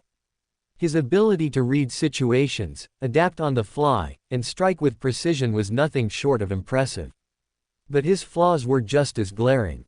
His raw attack power and defensive durability were sorely lacking. He depended too heavily on speed and tactical ingenuity, often dancing around brute force rather than confronting it head-on. While that strategy could work against opponents of similar or slightly superior level, Charles could see how it would crumble against someone with overwhelming power or an impenetrable guard. 2 months is not enough time for me to completely patch the holes in your fundamentals, son, Charles thought, pausing to light a cigarette as he walked.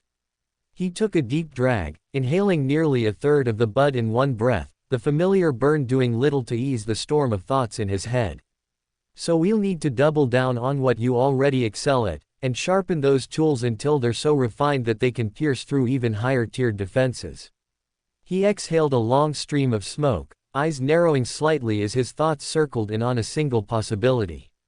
The only viable path I see for you to win this fight is if you complete the first stage of the Sevenfold Revelation Codex and ascend from the realm of colors into the realm of intent.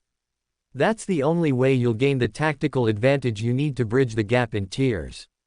Charles mused to himself, as although the solution became clear in his head, so did the obstacle. But how do I show you green and help you comprehend the last color? He took another long drag, finishing half of what remained of his cigarette, the ember glowing bright as he stared blankly ahead, caught in contemplation. The most straightforward way would be to push you to the brink of death and hope that your willpower responds with green, but that's a method even I hesitate to use, simply because it's too cruel and extreme. His steps slowed for a brief moment as he looked down at the unconscious boy on his shoulder, the weight of the responsibility to help him improve at any cost necessary settling in his bones. Do I really need to go that far just to help you complete the first stage of the Codex? He wondered aloud, flicking the cigarette stub from his lips and grinding it under his heel with a sharp stomp, the smoldering tip snuffed out in silence, as he tried to make up his mind on just how far he needed to push Leo, to finally help him see green. For more thrilling fanfiction stories like this, check out my channel Fanfic Audiobook. Dive into epic adventures, mysterious realms, and legendary journeys brought to life through immersive storytelling. Don't forget to like, share, and subscribe for more amazing audiobooks.